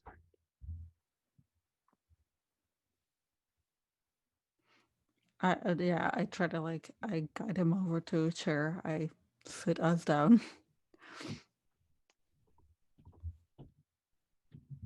Let me tell you about rebirth,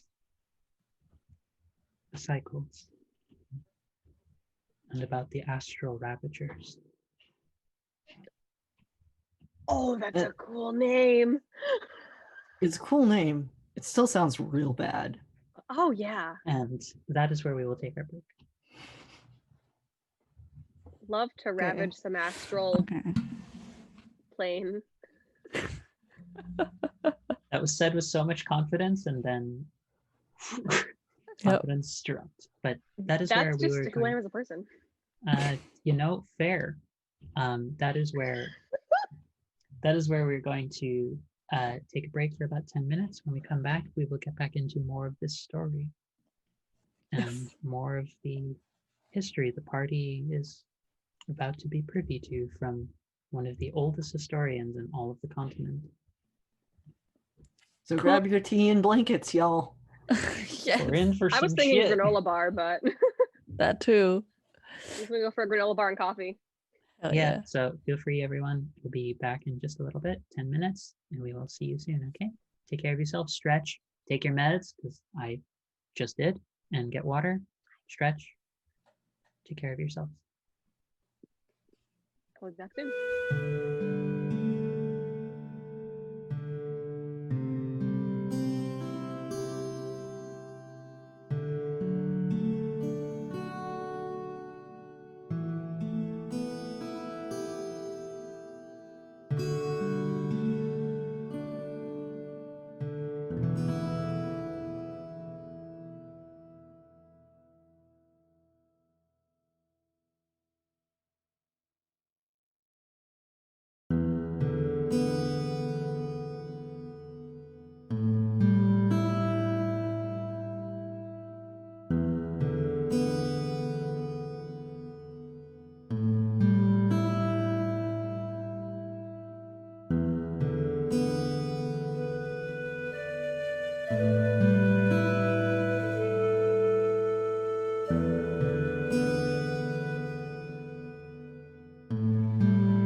Hello there, everybody. We have come back into a moment of great learning and comfortable, easygoing pandemic live play fireside chat as you listen to my comfortable voice tell you about the most innocuously named creatures known as the Astral Ravagers. Fun times, everyone. But yes, you're joining us back, Plains of Providence campaign in the quest system in the world of Agni with our group, speaking with notable elven historian Tellerus Remra, who has found passages from what appears to be, as Jen described it, a fantasy ebook reader, apparently. Yep. So that's where we're at. But so he sits down. See, I was thinking like the map from Treasure Planet. Yeah, it's Ooh. Oh, that's more very probably- cool. I'm gonna go with that one. Is my explanation for it. But Tellerus sits down and he says, Before I continue, as I'd like to make sure we are on the same page, do you all know what happens with cycles, with how kindlings begin and end? More or less. Never been here for one. Well, the way kindlings happen, the divine bird long ago decreed that their lifeblood would only come back to this plane at one point in time at the end of their life. But as a measure of punishment for past transgressions of the other gods, the gods who were their children, invoked the right for them to return to this plane to speak with their followers only during the small period of time right before their rebirth. And so each kindling, each era of life that comes to an end and begins again for the divine bird, ends with the gods being present and with the planes opening up once again for more free travel. This was long ago a punishment given for the attempt made to bind this divine bird's life. No, Wait, all the gods did that? not all of them. Okay. This was led by 4 main gods, known now as the betrayer gods. But many different gods had opinions as to whether they needed to act actively to deal with the situation or whether or not they thought it was their concern to focus on such things. The story is rather difficult to parse out, if I'm being clear, as some of this is merely matters of faith and some of it is matters of history, and at some points, depending on who you speak with, the two are the same. So, it's difficult. The only thing we have confirmed is of the 4 who were the betrayers, those who held positive or negative viewpoints as to whether or not such an act against the creator of all of reality needed to have happen. Less concrete. But we do have a sense that as punishment for one that was confirmed over a time to have stood by idly while the divine bird suffered, and as thanks for this other deity's role in helping, 2 heralds were meant to mark the arrival of this period. They were to be known as heralds of Zaman, the Watcher. Apologies. And of Doris, the suffering deity. That is how the cycles would go for many kindlings. However, during the 6th kindling, there was an unforeseen development. Tell me, have any of you ever had dreams that felt so vivid that they were real? That they felt real to you? Well, now that you say that, yes.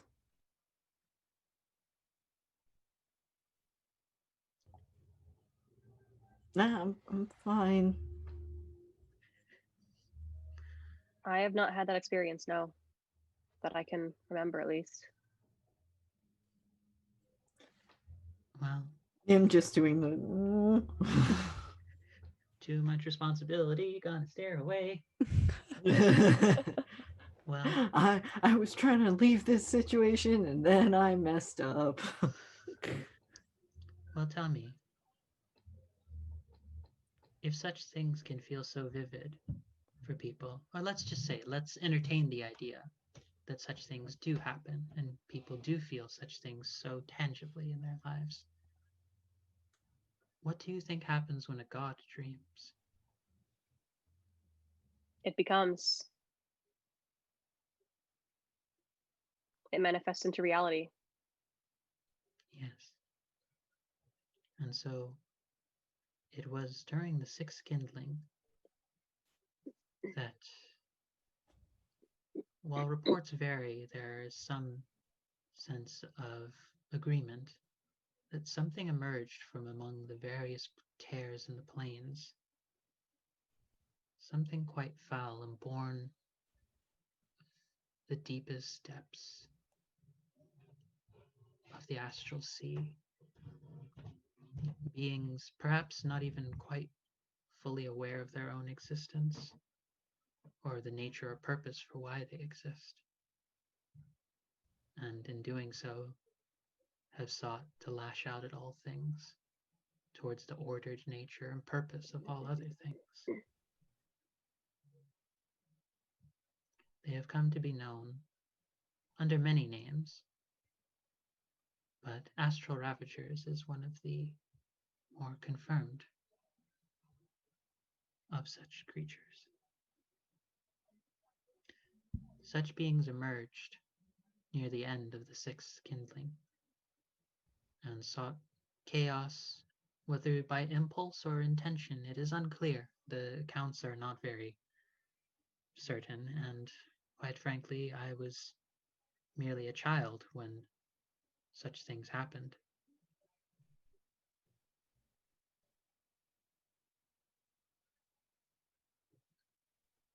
These ravagers, are they the people that our companion saw, or the creatures that I saw? My understanding, they were only at that point in time creatures. Oh, wait, Perhaps but if they're Could camped right outside, shouldn't we go deal with that? Like, what, or someone go deal? likely. Don't.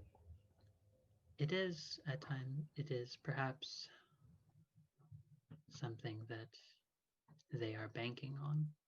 That within Chantico there are rules set in place that the emissaries are not to be harmed, so as to avoid causing unnecessary interplanar conflicts.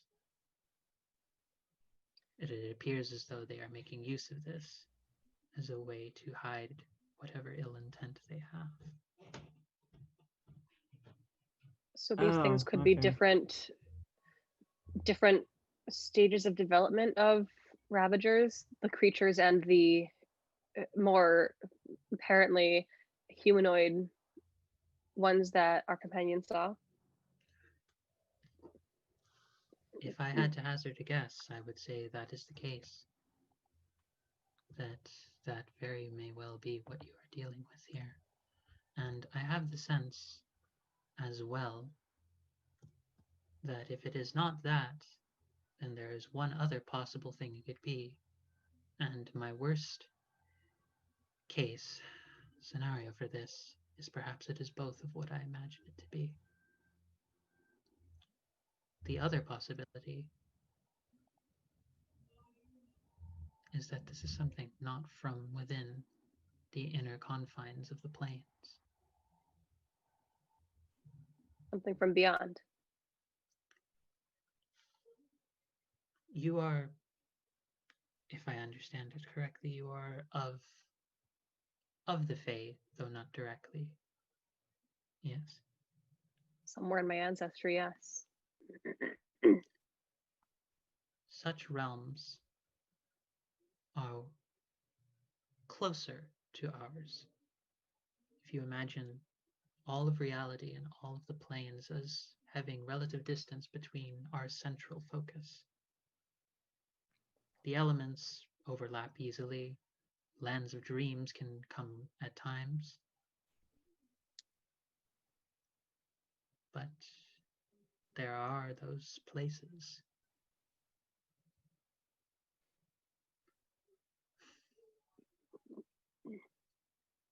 Tell me, have any of you ever had, growing up, a place that you knew a parent or a friend always warned you never to go to that section for fear of what terrible things might happen?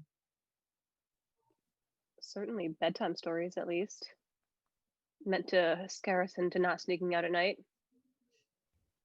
Yeah. I guess when I was a kid, I lived in the plains, not in the kiln at that point. Well, most of these kinds of stories are not anything to worry about. Of course, creatures exist. Of course, things can be terrifying. Most of such things reflect something cultural, something social, or a concern and fear that many have. But in the case of the plains, as is the case of when gods dream, the outer realms are something oftentimes do not manifest that which is often conceivable by those who are of more mundane existence. And perhaps that realm has saw fit to coincide with us once again.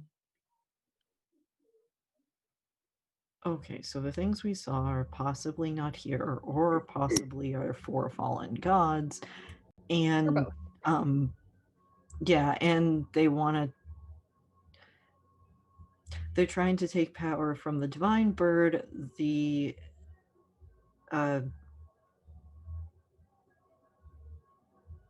land of the Fae, and the mountains, which I'm not sure why. Well, we know that the garden has close ties to the land of the Fae. What does the mountains have? Like, what do the mountains have ties to? Do we know? They have ties to giants and my civilization. Many I do have powerful. another question. When we mentioned the pink fire, you seem to have gotten an idea. Which direction does that point? To which hypothesis? Primarily to the outer realms. And to be clear, the threat of the betrayers has long since passed. That was before even the time of the kindlings, the era before these eras began. But So the astral ravagers or the creatures from the outer planes, or both. or both. And by the sense of this, perhaps it is both. One making use of the other, as I have not seen such creatures in quite a long time, or even heard of such creatures since I was but a boy. I don't suppose it's too much to ask that they'll simply turn on each other, like in the books. I think it's more to say that there are perhaps things to investigate and make people aware of in due time. But if it is only a few of them, it is perhaps not something to worry about. But I wonder if there is. You said they mentioned the garden. and the The garden and the mountains. mountains, which would indicate that they are planning something much bigger than what they did in the square yesterday, which was already quite a fiasco, to be honest. Hmm.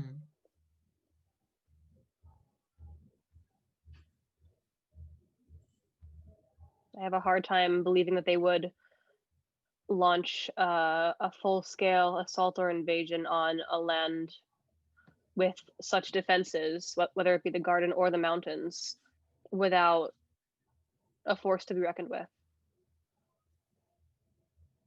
Perhaps. Or perhaps things are much more subtle than we think, but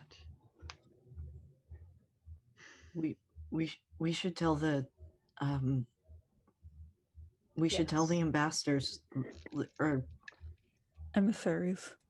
yeah. both terms are technically correct. You are more than welcome to use either. There's a certain like sudden like return to like the more like focused scholar for a moment, as in making that little like term correction, like that sudden character, and then like moves back to the more serious sort of tone that he's adopted for much of this.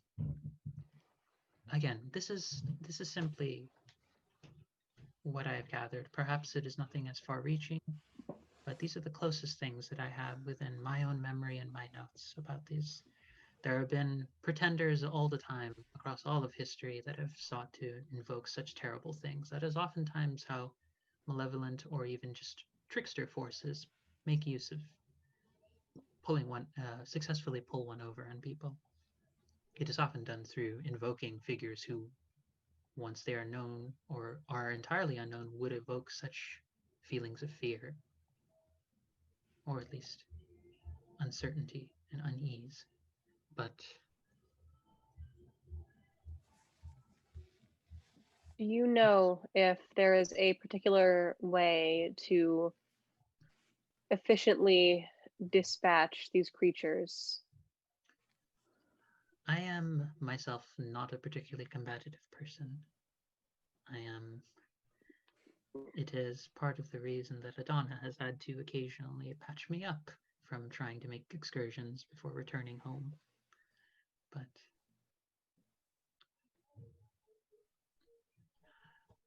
I sense preventing them from causing chaos. I sense defending others. I sense just ensuring that you hit them hard is perhaps the simplest suggestion I can give.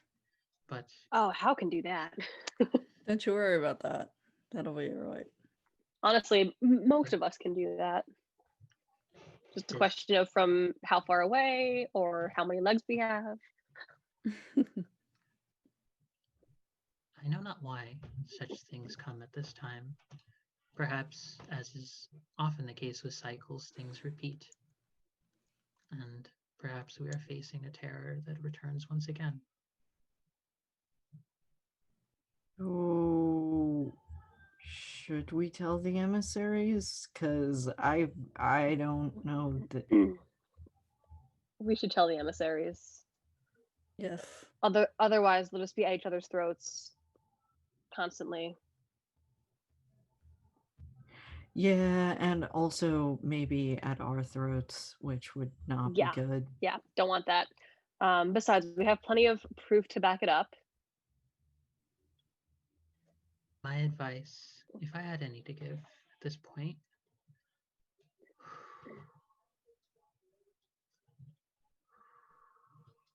and he sort of like pauses for a bit because he hadn't realized he stood up in the middle of all this, and he starts like looking a little bit wobbly, and you see Adana come over and like offer him a cane that seems to be situated nearby, and there's almost a look of like, why?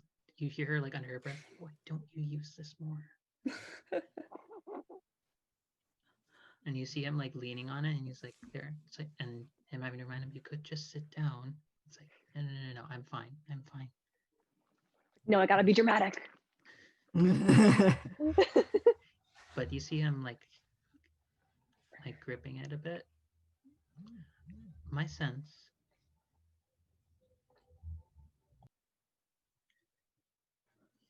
I would tell them, and then perhaps investigate your homes. see what is going on. Perhaps it is nothing. Perhaps it is people evoking a scare of some kind. These things happen. But I cannot. Damn it, hit my microphone again. I cannot promise that. I cannot promise you anything. That is not something that I think I in my position can give to you.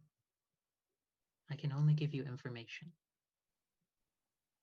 I mean, that's fine. That's very helpful. More than we had how are we? before.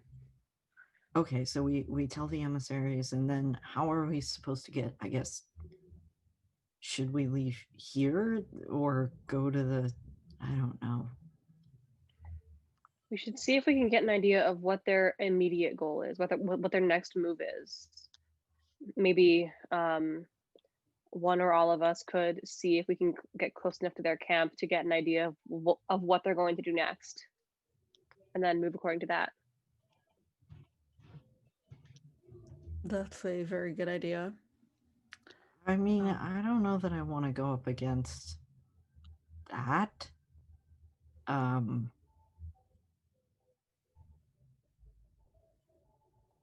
Is there any way to check in with the Land of the Fae or the mountains? I don't know. There is a way to check in, which will require some travel. Yeah. Yeah, I was trying to think of something faster, but it took me a while to get here. I don't think they're going anywhere near the city of First Flame, though. Yet. I mean, they're not going to find much there. And I'm not sure if the Land of the Fae or the mountains even know about this threat yet. I don't know if they know. We barely know about this threat. Yes. Yeah, I expect that they truly have no idea this is even happening. I don't think so either. So emissaries first then, because we're right in the city. We may as well just be like, hey, this is a problem. Right. Yes. And we can figure out what the next steps are, if it's worth going to send some sort of spy to eavesdrop on their camp, or if it's better to just scatter to the winds and bolster the defenses of the forest and the mountains, or the guard in the mountains. Yes. I mean, the emissaries have got to have a way of contacting, especially the Fae. Do I know if there's a way to be like, hey guys, ring. You would hear Taurus speak up and say that, well, I don't doubt that they might have means of contacting. I am concerned as to whether or not the Fae have any interest in specifically what they might target. And you see him, he stands up, leans kind of heavily on one side of the cane. He's filtering through the book once again. There was quite some time ago, I haven't been to visit it myself, but there was a quite revered temple to Zahara, the primeval maiden. It's quite isolated as a place. Not many people visit, but it is still a place that I believe some go for pilgrimage as part of faith to the primeval maiden in order to express their dedication to her deep within the primeval garden. Perhaps this is what they seek. Have I heard of this? / know where it is, or general area. Fairy tale. I think it was mentioned before, and Farron and Serena were both interested in it. I think you're right. We're interested, but weren't. It's in that case of it's a local. It's a legend. It's folklore. Yeah, but this is sort of confirmation that this probably is a place that has existed. Like it's kind of the thing where it's like, oh yeah, we've only ever heard of that in like stories kind of thing, and you're meeting a person who's literally like, no, I've No, it probably exists. I've been there. No, that's a No, place. it's That's really it's the place. there. No, that's it It's there. real, all right. And Okay, like he so- takes like he takes a moment. He's like, I believe 727, 630, 737. I always forget what year it was. It was my 737th year when I managed to see it. You've been there? It's yes. Where is it? I don't have enough How do we get fingers there? to count this. That is not information that I can disclose. It is, however, I know who you might be able to speak to. Their name is Odysseus. Odysseus. They are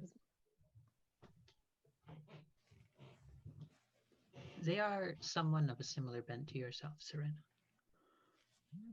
You may, in fact, find a kindred spirit in them. Are they in the garden? Or are they here? Yes. As far as I Oh. know, they were living with their wife somewhere in the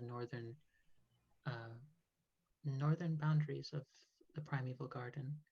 I believe, what did they refer to it as? See them like slowly start wobbling a little bit as they're like losing themselves in thought, and they're just trying to adjust their body. He's trying to adjust his body to ignore like what looks like very obvious signs of pain, like he's trying to not deal with it, and he's just like looking at the pages, and he's just like, no, it's a minor inconvenience. My health and well-being is not that big a deal. Let me see what is going on. Jesus. Come on. And then you Okay. just see Adana just being like, sit down and do this. It's like, oh wait, you're right. Seems like I'm learning, Adana. I'm learning. It's like, well, I wish you would learn faster to actually take care of yourself. You've had 900 right. years, damn it.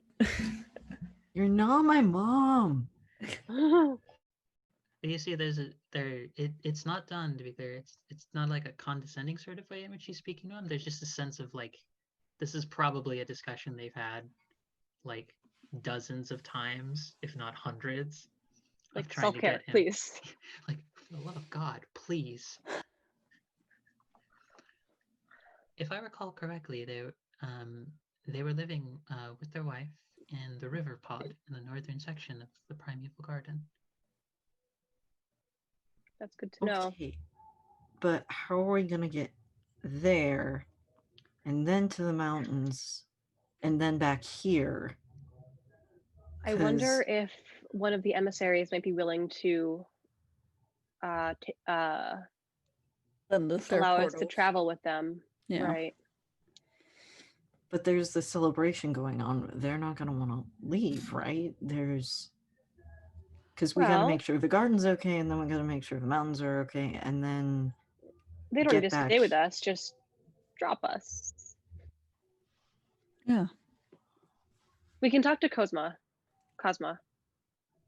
and see if they might know anything about how we can expedite the traveling process.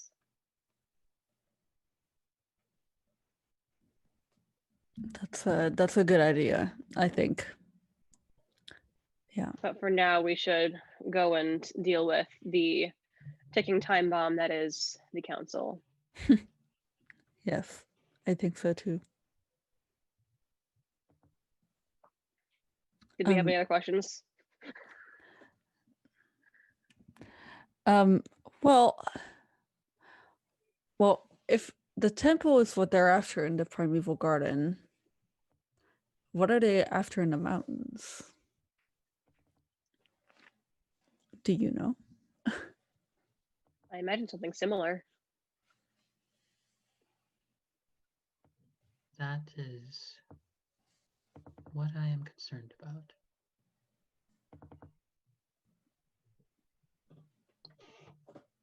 What do you mean?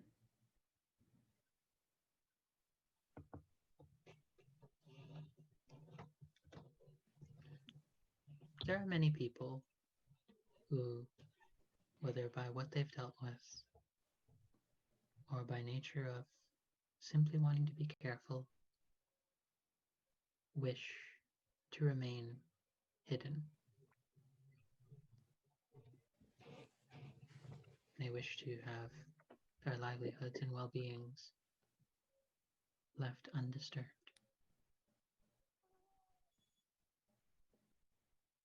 As such, I wonder if some of the giant kin you have spoken of and the giants in the mountains are perhaps the target of their ire.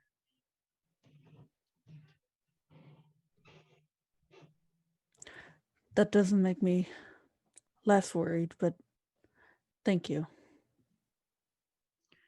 Unfortunately, the nature of knowledge is not to necessarily provide comfort. It is to simply indicate what is and help to shape what is and what could be, and hopefully give a sense of what was. But it is not necessarily the most comforting of fields to pursue with great enthusiasm. Yeah, so maybe let's get one thing off our shoulders. We should go talk to the emissaries. Yes. Thank you so much, Dolaris. Thank you so much. Of course. You have given us direction, which is more than we were hoping for. I hope my presence was not too much cause for concern in terms of what I had to disclose, but it is. I have appreciated having such attentive listeners for once. Sort of looks at Adana. Oh I listen intently. I only wish you would listen to me just as much as you have other people listen to you. Like, that is fair. If we survive this, I would certainly love to hear of years past someday. If? Look, he said it, not me. I'd say stop saying if. Say when. There are other libraries and other individuals who are their own living history as well. I have only tried to be a helpful medium between the two, but there is only so much that any one person can hold and know. And again, this is the speculation that I have to offer you. It may turn out to be far less dangerous, or perhaps more. I cannot give you certainty. Well, only one way to find out, right? Yeah, let's go hopefully make the person that was kind of annoyed with me slightly less annoyed, hopefully. Let's go make some history of our own. Yes. If I might ask, out of curiosity, and you see him like trying to get out of the bed, My God. yes.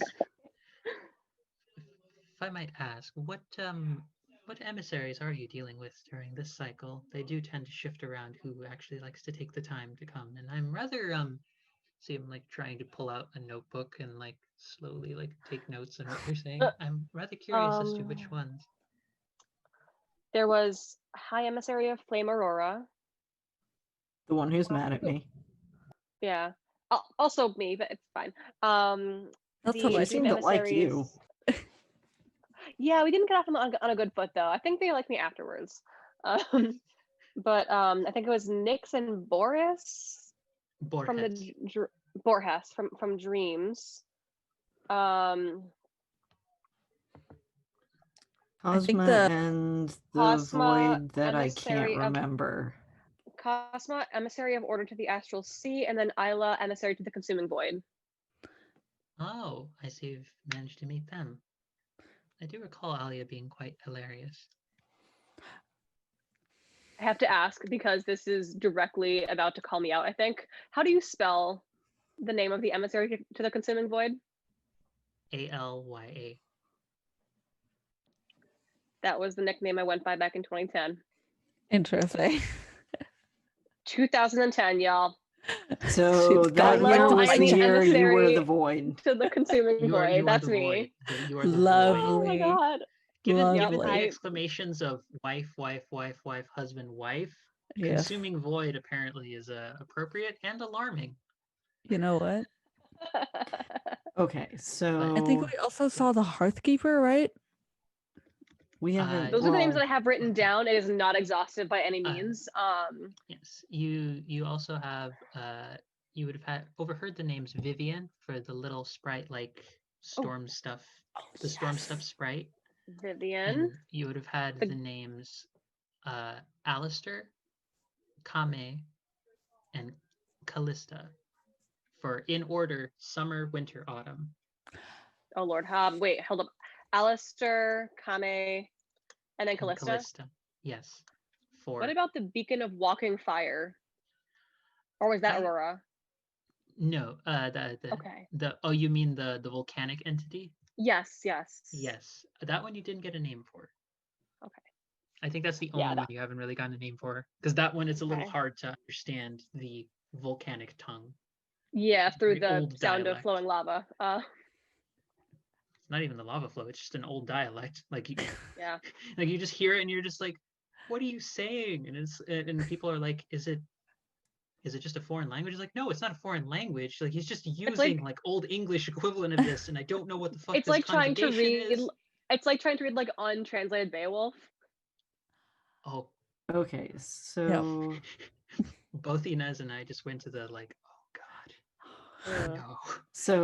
Bad host. let's go not get beheaded, hopefully. Yes, let's knock on some doors and see what we just learned. I mean, shock we have a specific place to meet them. I think so- we rented out like a conference room or something. I think it was basically you would meet back at the square to try and Right, yeah, we right, would yeah. meet back at the square. Yes. Okay, good. So we can do that. Yes. Oh, this is gonna go so well.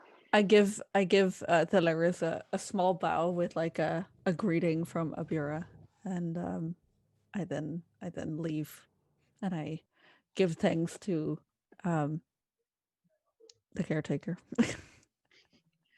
Yes. He replies in full, and you hear like he speaks in an Elvish tongue that also has elements of like the sounds seem to almost it's like as if you created a language made from the elements themselves. Ooh. Like but more less like just random like thunderstorms or things of that sort, and more like elements that you might hear in like a forest, like the wind moving through the trees. Like there's sounds and like consonant and like speech parts that are taken from that like in another system I'd be saying Sylvan or something like that, but I kind of want to move away from that. But it's the equivalent, but like you hear those kinds of sounds, and it's like once again, it's a very formal like greeting and goodbye that he gives. Mm-hmm. Because whatever, and he seems to know, like his approach to you as well seems to, again, very well mannered despite the enthusiastic nerd scholar energy he's channeling right now. It's like he's very well mannered, just whether or not he uses it is the difference. Mm-hmm. I do the same, but in like either the sounds of like a crackling fire or like the roaring flames of a furnace, that those kind of sounds, and I give that back. And then we leave, I guess, and then we're going to the town square, I guess. Time to get in above our heads again. Whereas in contrast, Nim is just like, hi, thanks, okay, have a good evening. All So right. town square, let's not die. The square of the town. Cusco's Yes. poison. Square, Yes. the square of the town square, where the square envelops an area of the thing that we call a town. The town that is slowly brought down to a section of it that is called a square. Couscous poison. The town square. Joking Yes. aside, you arrive and you do see that the emissaries do seem to be talking with one another, though it is considerably less, except in the case of Aurora, heated than it was previously. Damn it. Love it. I love it. But Damn it it. carries on. It carries on in that way. Okay. And then they see the group arriving. I need to shout the first time, so I will not announce our arrival with a shout because that isn't necessary anymore. It arguably wasn't even necessary the first time. I guess my boot falls announce our arrival because they're very heavy. But then also Yeah. I just go And like in contrast, like Serena is basically like gliding along the ground. Yep. We Him's just walking. yeah. Just We seem to have found a couple of pieces of this puzzle. And you see the little storm sprite, Vivian, just go. Well, fantastic. What exactly did you discover? Do you want the good news or the bad news? Preferably, let's like- start with the good news, or just Okay, any news. Just sort of be out with it. It would be more helpful to ensure Right, that right. we're not wasting anyone's time. But please get on with it. The yeah, good can news we is just that yeah. I'm just like, the good news is that none of you were the ones that sent anyone after anything after anyone. The bad news is that, and I just all of it. The whole Yeah, breakdown just- of things, yeah, just- essentially. the whole thing. And Yeah. there is And that's why there's we're all some fucked. alarm. Yeah, yeah. There's looks of sort of surprise and such, and there's a lot of like conversation that seems to happen within the small delegations, like among themselves for a bit. Oh, and And also some of them then- are like right outside the city. I'm gonna treat that as in character, like at the end. Oh, like, yeah. They've been talking, and then like, oh, 100%. by the way, they're right over there. 100%. Yep, 100%. And then you see that Kame, the Winter Court one, the sort of most skeletal, unsettling visage sort of one, like begins creeping over in that direction, like with a few like carrion like vultures like following by them and the aura of frost surrounding them. Not marrying them this time. You're literally marrying a corpse. Corpse bride, you know. Hey. Should have expected that, but yet I didn't. Corpse spouse. But you do see that let's see which one responds to you this time. You do see Alistair, the goat-legged, sort of bull-faced, furry humanoid individual, also follow after Kame as well. And there's almost a look of like you can almost feel the eye roll as he's just following, like going by, like presence to make sure. It's almost like the look of like, I have to make sure that this motherfucker doesn't get into trouble, don't I? Oh my god. Was it's he the summer or the fall? He's the summer He was summer. Okay. Alistair is summer, Kame is winter, Callista is fall. Autumn, fall, whichever one. Who was spring? But you Anyway. see, you haven't met spring. Spring, or actually, you did meet spring. Spring was mostly the Right. beast right, that tried yeah. to kill Hao. You know, one. sometimes you just gotta go a little bit. You know. That was a dream. I thought that was a dream. Oh wait, you're right. No, but you did see that. Sorry, you're right. That was the dream one that went after Hao. There, you did see that there were these creatures though that were spring court. The kind of like possum dog-esque ones that had the humanoid hand at the ends of their tails. Yes. Delightful. yet, but you do see Callista sort of walks forward, a sort of like mantle of autumn leaves and the long sort of auburn, yellow, red, orange, like sort of mirroring our own. We're moving into like more fall sort of stuff. Like the colors have been slowly shifting a little bit and becoming more like the hues of like when leaves are beginning to fall to the ground and start like drying out a little bit. The hair has sort of been taking on that dimming of color.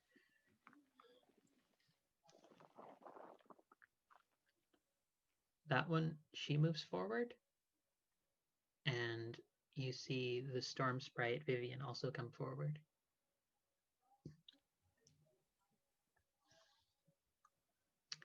Yeah. Well, this is certainly one of the more alarming things I've heard in quite some time since I visited this plane, and I'm remembering why I didn't always like visiting this place. Okay. Also, they're probably gonna come for the garden and the mountains. Oh, well, that's even more alarming. You know what? I Why? had faith in you last time, and perhaps I was ill-conceited. You've brought me nothing but bad news. Wait, who are we talking? Who's she talking to?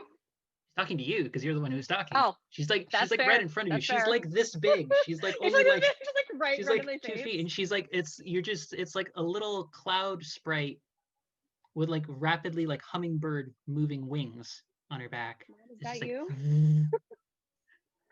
Just this tiny thing, just like floating in front of me, like expressing frustration, like Mom.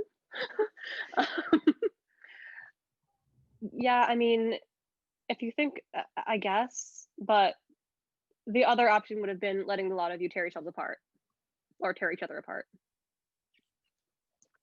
But we have a plan. We think that the two goals in the garden and the mountains, we think that the most likely target in the garden is, what was it, the temple of the temple just to temple Zahara. the temple to Zahara.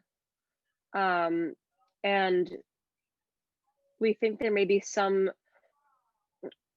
font of power, some sort of force that's been buried or hidden or concealed inside the mountains that they're looking for. We have one solid goal and then one vague one. I think the mountains were specific people that didn't want to be found. Right. Yes, my friends. Right.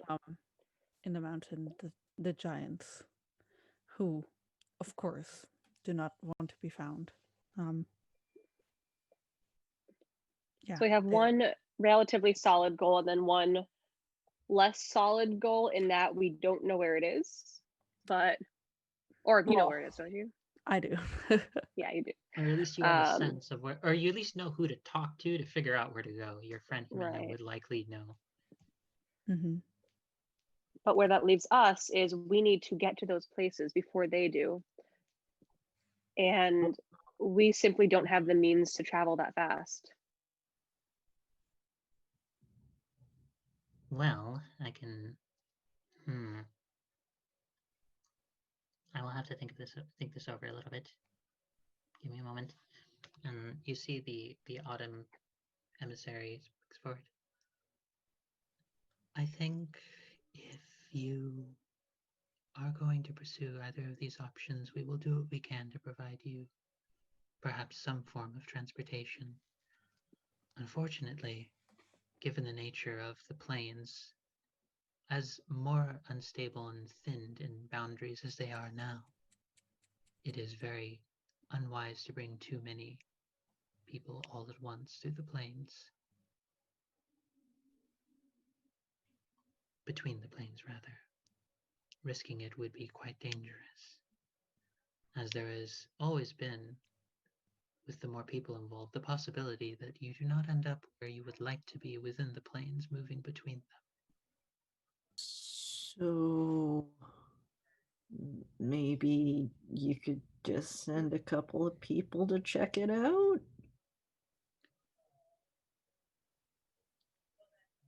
I will look into this. and I will tell you what I can find once Kame and Alistair return. Once they're done fucking around. Oh my god. Do not speak about Once the they're emissaries like done. that. Please tell me you Yeah, didn't say that well- out loud. No. Okay, that was clear. I needed clarification on that one because. You know, that's fair. That's fair. But No, these are like people that Serena like reveres, basically. Mhm. yes, I am kind of hesitant to tell the emissaries like messengers about where the giants are hiding. I'd rather go myself. Okay, so maybe the Fae can deal with the Fae thing and we can go check that out? Yeah, I would, of course, trust. I would, of course, trust them to address the issue with the garden. I would very much like one day to get to that temple, but for now, I think our efforts are best spent with Haurian. perhaps that is for the best. Let it. I will be clear though that we do not concern ourselves with this plane more than we have to. So even we are not well versed in the nature of where this temple might be. We recall it from olden times, but and she sort of like steps forward.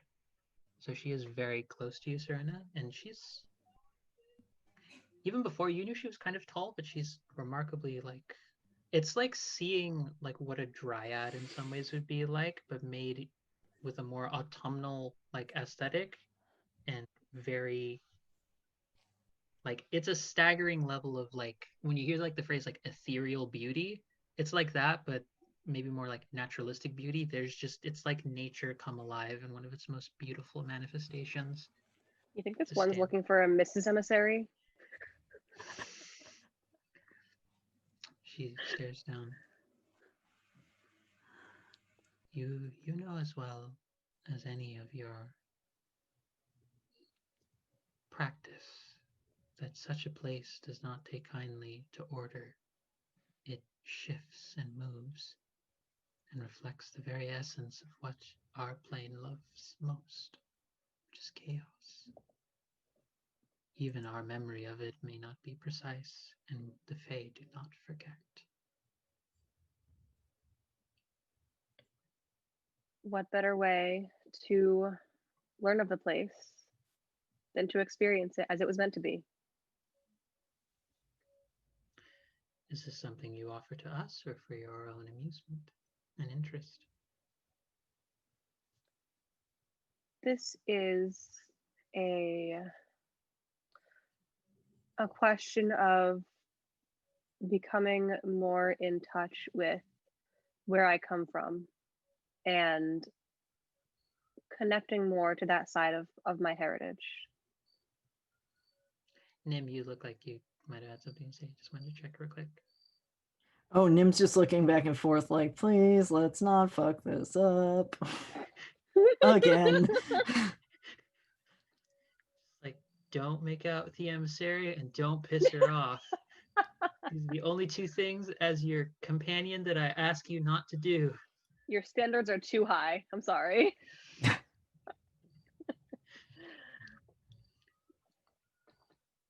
There is a look of almost very coy interest.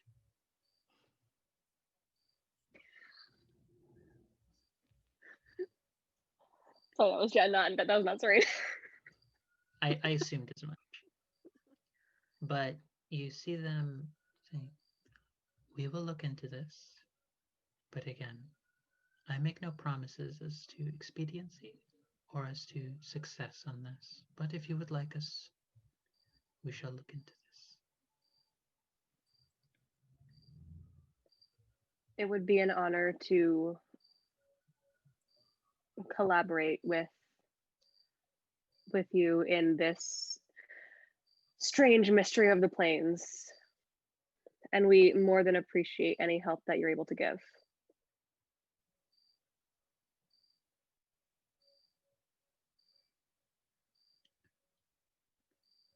About this time, Kame and Alistair return, but Nim, before that. Wait, so what's the emissary that I'm mildly pissed off doing? Just checking. She seems to be watching the group with intent. She seems to be speaking primarily with her 7 dwarf-like companions. But she's like turned on occasion to look in the direction of your group. If she does, I'll give her like a very friendly nod and a friendly smile. Just a Yeah, she Somewhere in doesn't. the She doesn't background. hate Howrian, I don't think. no. She doesn't hate me.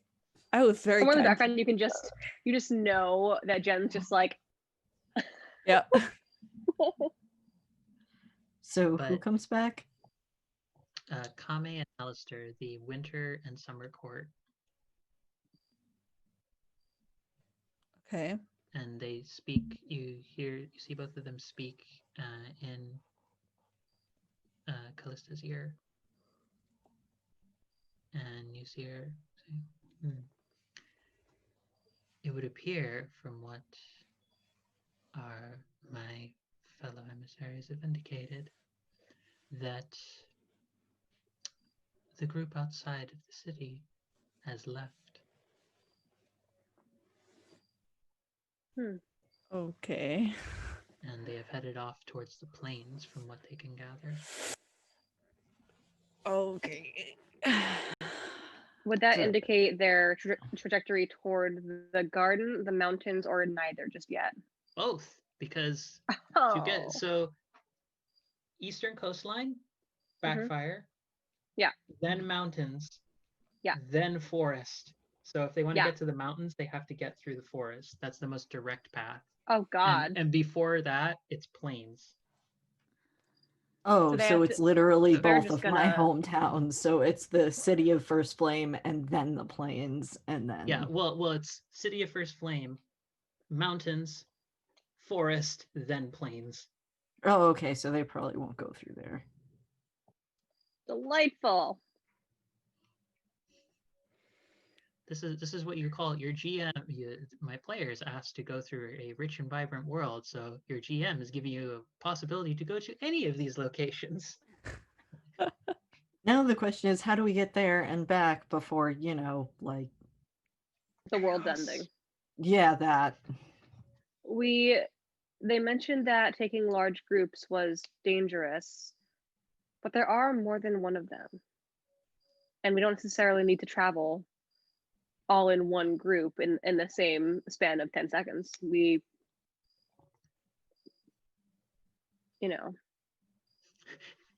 Why does Nim have that? I mean, look of like, I want to I go through the agree. place. I wanna go Never through several split the different- party. Oh yeah, mean, what could true. possibly go wrong? No, never split the party. Nope. Yeah, no. I The mean, true, alternative but would be yes. What would Go the ahead, go ahead. alternative be? No, what would the alternative be? I want to know. What is it? I was gonna say, like, I don't know, hire out a few Pegasi, but I mean, okay, You could. but I can take one of you. yes, the only way to get to both places in time is Go in a if straight we line. split up. If we go in a straight line, or if we split up. I to don't. We go would to one need- split We place. can't do this with 2 people. That's not these things. We barely got through the last fight we had. Right.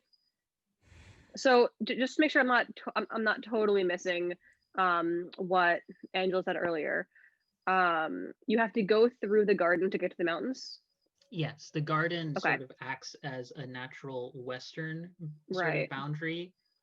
It's the most, like, if you wanted to try and go way south to go all the way around to loop around to the coastline, you Right. could, but it forms sort of a natural western boundary to the mountain range, and the mountain range forms the western boundary for backfire.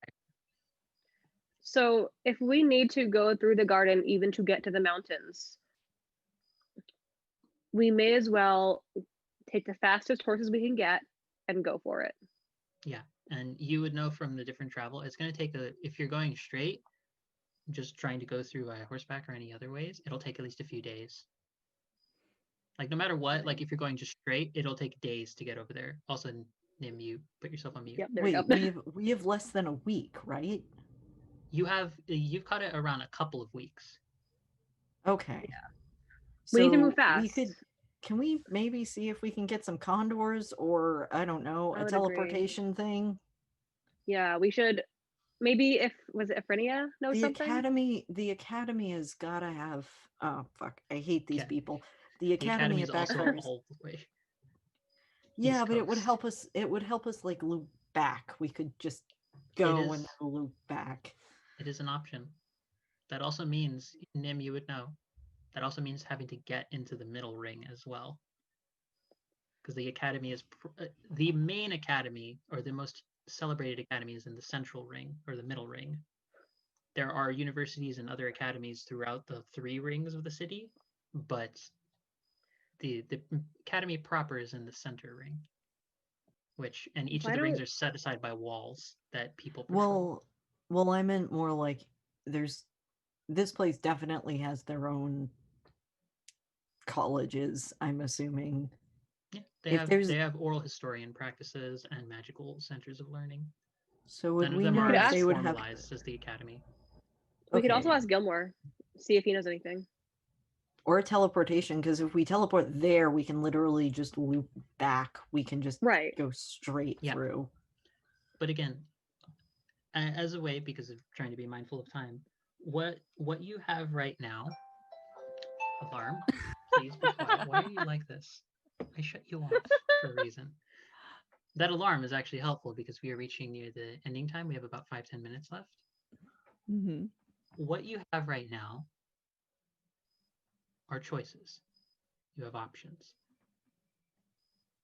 You have the possibility, if you want to just take straight horseback, the emissaries will provide that.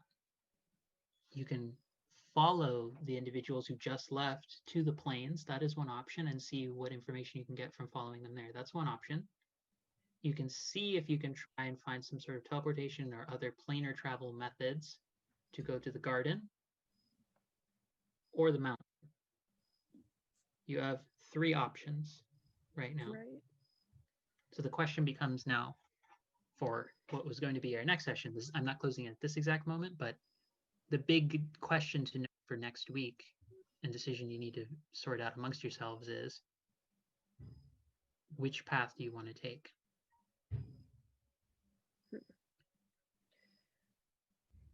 My instinct would be to see if we can teleport to the forest ahead of them. Because while going straight to the mountains will be helpful in giving us plenty of time to figure out what to do about that part, we don't know if their power increases or changes or mutates once they have the power, if they're able to get past whatever defenses the temple has, what happens once they have what they need from the temple. So that's Honestly, my main that concern. sounds decent. I just don't want to chase them through the plains. Right, so I agree. Teleport. Let's go ask Gilmore for help. Yeah, we can see if we can teleport ahead of them. That way, we're always going to be a couple of days ahead of them. So by the time they get to the temple, we've already gone. Yes, and maybe from that place we can then get like horses or whatever and go to the mountains. And how you know the mountains. Also, we can meet up with Farron, and I'm pretty sure they wouldn't mind seeing Gilmore. I 100% agree with that one. Mm-hmm. So let's go get Farron, and then see if we can get a hold of Gilmore. Yes. Okay. Unless one of the emissaries will teleport us to the garden. I don't know how that works. Mm-hmm. I think they mentioned that it was too dangerous to do all of us at once. Yes, and it would be. there is a chance something goes awry, is the way that they would put it. But So- they I hate to said go that awry. someone might end up in a place that they didn't want to go to. Exactly. What if we And you don't know- teleported right outside the garden? Oh, certainly. I wouldn't go Possibly. directly into it. Well, But the the edge of phrasing it. for that was also to indicate you don't know if in trying to go through the plains, whether just passing through, you would end up in a different area of the plane you're passing through, or whether there would be chaos with where you land. So Right. put another way, would you like to risk ending up in a random section of the land of the Fae, or potentially risk a random section of the primeval garden, which includes the swamp, which I have not given details about what's in the swamp, but Serena's character would know. There's for our viewers, small preview of potential future stuff. There is a Shrek. family, there is a pair of families who have been fighting for generations in that section of the forest, known as the Flycaps and Kois, who have been fighting for Shrek. about 80 years Dang, okay. over ownership of a section of the swamp. Okay, Oh, but Serena's teleporting, definitely had it with them. but teleporting is- via wizard might not necessarily. It could possibly just land us outside, and then Yeah, we that's wouldn't have to possibly deal the with all the that. safest. Yep. Yes. I'm liking like the that teleporting to the one. outside. Yeah. Okay. We'll just have to Thanks. goad. We'll have to goad Farron into doing that, and I'm sure if we just say, well, I'm hoping if we say Gilmore Farron, they will just be like, Right. yay. Also, we can be like, well, I thought you were tough. You don't want to go through the entire, like, you want to skip part of the forest? Come on. There's so many I glitches see- to shoot. I see that the takeaway from all of this is toxic masculinity bites you in the ass once again, which is the correct takeaway. Anyway. Anyways, with that being the case, that is where we're going to close up with one last thing, which is we'll say you're heading back to the inn, to the Hearthkeeper's Haven. The emissaries have said you could do that, but they will not hold anything against you in regards to that, and discuss amongst themselves protection for the respective areas, but they are also have their hands tied with other matters as well, because essentially the big issue for all of them is that they don't actually know really what happens in this plane. They just come to visit as part of the celebration. Usually they're just kind of like touristy, like folk coming by. But the last person before you head to the inn who gives you a little bit of boost to morale at the very least is Cosma. Does appear. She greets the group. They greet the group, pardon. Your second wife. Third wife? Fourth wife? Who's counting? Who's Which counting? one? Don't worry about it. Who is? You're muted him, by the way. Sorry, partner. They don't have a gender. That's true. Oh, spouse. Spouse. Exactly, we both went for that. This will be a fun thing for Farron next time. You see them pull out an ethereal starlight bow that they showed once before, and a blade as well of glowing deep of starlight and deep shadows and void. And they pass it over to the party. For your efforts. Well, we know who's getting the bow. Oh. For your efforts. I hope whatever you have found, I hope what you have found is not as terrible as we fear it is. About that. We'll tell you next time. He's like, I just picture like about that and then cut. Yep. To be Yeah, continued. that's a good cut. But that has been session 3 of History and Hijinks in the Plains of Providence campaign with our group here. It's a little bit more less combative and more low-key in the sense of less stress about that and rolls, and more what the hell have we just discovered and found? Yep. So I think the summary of this is it comes with lore. Yes, that's a good way. It comes with lore. Yes. Yes. But so, with that being the case, let's just go around real quick and just say our goodbyes so that we can be out of here in appropriate amount of time. But Some so, delicious food cooking out there. yes, I have food waiting for me out here too, so I'm also very excited. So, who would like to go first? So just say where name, who you're playing, and like where we can find you. Shout outs to yourself. Okay. Hi, guys. Just that 10 standoff of like I was unity. waiting. I was like staring at your thing. Yeah. Okay. Anyway. Hi guys. My name is Jen. Once again, pronouns she, her. I have been your not so local, mostly friendly naturalist, with a number of partners, wives, spouses, husbands, whatever. Don't worry about it. Um, let me think. You can find me on Twitter at Jenbirb, JIENBIRB, not to be confused with Fireburb Guide. That'll be Angela. You can also find me on Saturday evenings, 8 p.m. to 11 p.m. EST, on the Plot Hunters channel, twitch.tv/Plot Hunters. We do play 5e, but it's a fun time because we're all cool. But yeah, that's me. Next. Wait, I'm sorry. I wasn't looking at. I was not looking at the Twitch channel. I usually use That's all right. Zoom. Hi, I'm Gabriel. I play Nim, the not so confident invoker.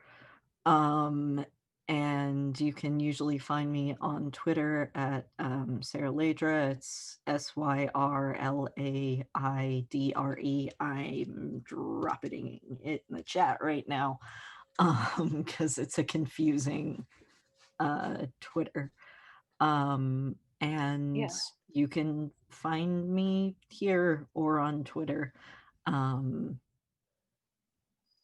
on my Facebook, which is Kelty Smith, but I use that fewer times, mostly just to post art and things like this.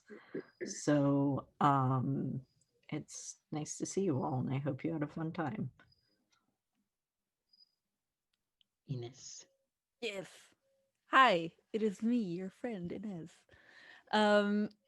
Let's see. Uh what do I say again? I say Who a you lot are, of where we things. can find you. I say a lot of things. So I'm Inez. I use pronouns she, her. You can find me at Inez666 everywhere. It's like my name with 3 6s behind it. It's fine. You can find me on Instagram, mostly Twitter. On my Twitch, I'll probably be streaming tomorrow. I'm gonna keep my fingers crossed. I'm gonna promise it to myself. I'm gonna try. You can find me there. I'm gonna be playing some Slay the Spire, I think, which is a very fun game. Please come check it out. Let's see. I think I struggle with ADHD and autism, maybe some depression mixed in. That's the thing why I'm here and all that stuff, advocating for these things.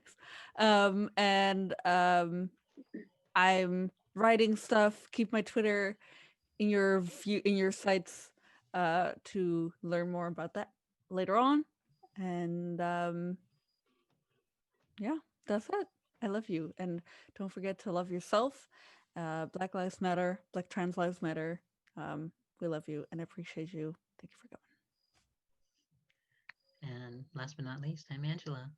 Hello there, everybody. I am Angela, or Phoenix24fem on Twitter, or the Philosophem on Patreon, where you can find my writing, primarily poetry work, occasional descriptions of my world, and other materials that I will slowly be working to post up there because it's a pandemic. Everyone is tired. Everyone is strained. It is hard to write, but I've been adding slowly over time to that.